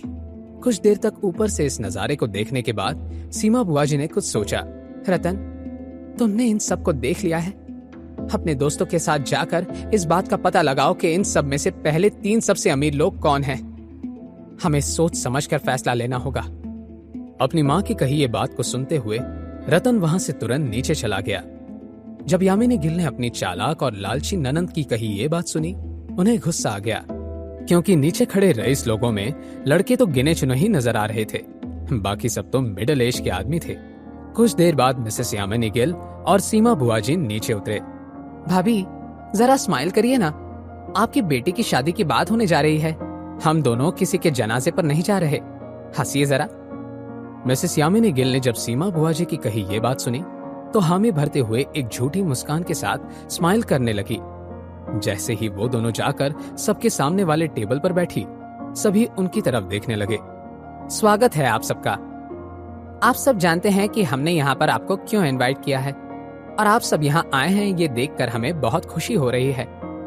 तो वक्त गवाए बिना हम आप सबको जानना चाहेंगे। क्यों ना आप सब एक एक करके अपने बारे में बताएं। सीमा बुआजी की बात जैसे ही खत्म हुई, किसी मिडिल एज आदमी ने उनसे कहा, मिसेस गिल, आपकी बेटी मिस शनाया यहाँ पर क्यों नहीं आई? हम उन्हें देखना चाहते हैं। अब मिसेस यामिनी गिल क्या कहेंगी? मिसेस गिल, आपकी बेटी मिस शनाया यहाँ पर क्यों नहीं आई है? हम उन्हें देखना चाहते हैं। जैसे ही सीमा बुआजी और मिसेस यामिनी गिल ने यह सवाल सुना, वो एक दूसरे की तरफ देखने लगे। सीमा दीदी, अब आप ही इस आदमी को चुप कराने के लिए कोई बहाना बना दीजिए, मेरा तो सर घूम रहा है। सीमा बुआजी को झूठ बोलने में और बहाना बनाकर अपना काम निकलवाने में महारत हासिल थी। उन्होंने फिर अपने आदमी की तरफ देखा जिसने यह सवाल किया था। उस आदमी का नाम अशोक बेदी था। अशोक बेदी को शिमला के डायमंड किंग के नाम से जाना जाता था। मिस्टर बेदी, हमारी शनाया ऐसे मौके पर बहुत शर्मा जाती है। आज उसने कहा कि वो अकेले बैठकर इस पूरे फंक्शन को देखना चाहती है। वो जिससे भी शादी करने के लिए मान जाएगी, वो रोज शनाया को देख सकता है। मिसेस गिल, मेरे सुनने में तो ये बात आई है कि मिस शनाया घर छोड़कर जा चुकी है। आप दोनों के बीच एक बहुत ही सीरियस झगड़ा हुआ था। वो इतनी नाराज थी कि उन्होंने तो गुस्से में आकर आपसे रिश्ता तोड़ दिया। अब सारे मेहमान इनसिक्योर होने लगे। उन्होंने एक एक करके सीमा बुआजी और यामिनी गिल से सवाल करना शुरू किया। अगर मिस शनाया ने आने से मना कर दिया तो? कहीं स्वयंवर की वजह से हम सब किसी मुसीबत में तो नहीं फंस जाएंगे? साफ साफ कहिए मिसेस गिल, एटलीस्ट क्या मिस शनाया को इस स्वयंवर के बारे में पता भी है? सभी के एक्सप्रेशंस को देखकर इस बात का अंदाजा लगाना मुश्किल नहीं था कि उन सभी को अशोक बेदी की बात पर यकीन हो गया था। सीमा बुआजी ये देखकर पैनिक करने लगी कि मिसेस यामिनी गिल का रिएक्शन तो ऐसा था कि वो ये सबसे कह रही थी कि सच में शनाया अब आहान के साथ रह रही थी। सीमा दीदी, क्या सबको सच पता चल गया है? अब क्या होगा? हाँ भाभी, सबको सच पता चल गया है। सभी जान चुके हैं कि शनाया घर छोड़कर अपनी दोस्त के यहाँ रहने चली गई है। अगर ऐसी ही बात थी तो हम सबका वक्त बर्बाद करने के लिए हमें यहाँ क्यों बुलाया? खामखा यहाँ आकर हम सबका मूड खराब हो गया। अगर मिस शनाया शादी करना ही नहीं चाहती थी तो इतने बड़े तामझाम की क्या जरूरत थी? क्योंकि ये एक अच्छी माँ है मिस्टर बेदी, एक माँ जो चाहती है कि उसकी बेटी को दुनिया की सारी खुशियां मिले। जब हमने उस दामाद को घर से निकालने का फैसला किया, शनाया बहुत दुखी हो गई थी। भले ही वो कभी भी इस शादी में खुश नहीं थी, लेकिन वो किसी एक को धक्का मारकर निकलने वाली लड़की नहीं है। हमने आहान को शनाया की जिंदगी से निकाल दिया। अगले ही दिन मेरी भाभी मिसेस यामिनी गिल ने शनाया से कहा कि हम उसके लिए अच्छा पति ढूंढ लेंगे, लेकिन शनाया ने मना कर दिया। क्या आप जानते हैं क्यों? क्योंकि हमारी फूल जैसी बच्ची अब एक बार फिर से दुखी नहीं होना चाहती। वो तो इतनी डर गई है कि अब किसी पर भरोसा करने की ताकत उसके अंदर बची ही नहीं है। इस पॉइंट पर वहां मौजूद हर कोई शनाया पर तरस खा रहा था। हर किसी की आंखों में मिसेस यामिनी गिल के लिए सिंपैथी उमड़ रही थी। शिमला के सबसे बड़े खानदानों से दो ही नाम जाने माने थे, एक नेगी और दूसरे कोहली, और उन दोनों खानदानों में आपसी दुश्मनी थी। लेकिन रोहन की पहचान भी आम नहीं थी। वो रोहन कोहली था, कार्तिक कोहली के बड़े भाई का बेटा। जब दक्ष नेगी ने रोहन को वहां देखा तो वो मुस्कुराने लगा। लोग तो हैरान रह गए थे। रोहन के दिमाग में चल रही बातें और फ्रस्ट्रेशन उसके चेहरे पर साफ साफ नजर आ रहा था। अपनी चापलूसी वाली अंदाज में सीमा बुआजी रोहन से बोली, दामाद जी, मुझे और भाभी को आपसे मिलकर बहुत खुशी हुई। वैसे मुझे लगता है कि स्प्रिंग कॉर्पोरेशन वाले प्रोजेक्ट की वजह से आप हमारी शनाया को तो जानते ही होंगे। अच्छी बात है। वो सीमा बुआजी को चुप कराना ही चाहता था कि मिसेस यामिनी गिल बीच में बोल पड़ी, दामाद जी, वैसे शादी कब करनी है, कैसे करनी है, ये मैं आपके मॉम डैड के साथ मिलकर डिस्कस कर लूंगी। शादी? दामाद जी, उस शादीशुदा लड़की को मैं जानता ही नहीं हूँ, और ये है कि मेरे बारे में जाने बिना ही मुझे अपना दामाद कहकर पुकार रही हैं। ये कैसी नई मुसीबत है यार। फिर रोहन ने बेमन से एक ब्लैक कलर का कार्ड सीमा जी की ओर फेंक दिया और पैर पटकते हुए होटल से बाहर जाने लगा। फाइनली उस होटल में सीमा बुआजी, रतन और मिसेस यामिनी गिल ही बचे हुए थे। सीमा दीदी, मुझे तो अब भी इस बात पर यकीन नहीं हो रहा है कि सब कुछ बिना किसी रुकावट के पूरा हो गया। भाभी, सब कुछ सही से पूरा क्यों ना होता? पूरा तो होना ही था, सारा मेरा प्लान जो था। और हाँ यामिनी भाभी, अगर शनाया की जिंदगी में वहाँ आहान कभी नहीं होता तो शनाया की शादी पहले ही बहुत अमीर फैमिली में हो जाती। कोई बात नहीं सीमा दीदी, अब सब कुछ ठीक हो गया है। कोहली खानदान शिमला का सबसे अमीर खानदान है। मैंने तो सुना है कि स्प्रिंग कॉर्पोरेशन के डील के बाद कार्तिक कोहली का दिल्ली के रायजादा खानदान के साथ उठना बैठना भी है। कुछ ही दिन में कोहली परिवार को हिंदुस्तान में जाना जाएगा। दूसरी तरफ प्राइड होटल से बाहर जा रहे दक्ष नेगी ने किसी को कॉल किया, यंग मास्टर, काम हो गया है। आपने अच्छा काम किया है मिस्टर दक्ष नेगी। जी हाँ, ये आवाज और किसी की नहीं, आहान की थी। आहान जब पुलिस को वहां भेजने के बारे में सोच रहा था, आहान को एक नई खबर मालूम पड़ी। रोहन कोहली, रूपल का सो कॉल्ड फियांसे, आहान से बदला लेने के लिए उस स्वयंवर में हिस्सा लेने वाला था। आहान को अब रास्ता मिल गया था। मिस्टर विक्रम ने आहान को इस बात का अंदाजा पहले ही दे दिया था कि कोहली खानदान के साथ हाथ मिलाने की वजह से उनके दुश्मन नेकी खानदान भी आहान से दोस्ती करना चाहते थे, और आहान ने इस सिचुएशन का फायदा उठाकर दक्ष नेगी को वहां भेज दिया और अपना काम सही से करा लिया। Thank you so much. Young master, आपको मुझे थैंक यू कहने की कोई जरूरत नहीं है। वैसे मुझे आपको कुछ बताना है। मुझे वो सीमा गिल के बारे में कुछ पता चल गया है। मैंने इस बात का पता लगा लिया है कि वो मिसेस यामिनी गिल को किस बात को लेकर ब्लैकमेल कर रही है। दक्ष नेगी की ऐसी कौन सी सच्चाई का पता लग गया था? अब आहान आगे क्या करने वाला था? शनाया का रिएक्शन कैसा होगा जब उसे पता चलेगा कि मिसेस यामिनी गिल और सीमा बुआजी ने मिलकर उसके साथ क्या किया है? जानने के लिए देखिए अगला एपिसोड सिर्फ पॉकेट एफएम के यूट्यूब चैनल पर, और सीक्रेट अमीरजादा के सारे एपिसोड्स को सुनने के लिए डिस्क्रिप्शन में दी हुई लिंक से डाउनलोड कीजिए पॉकेट एफएम ऐप।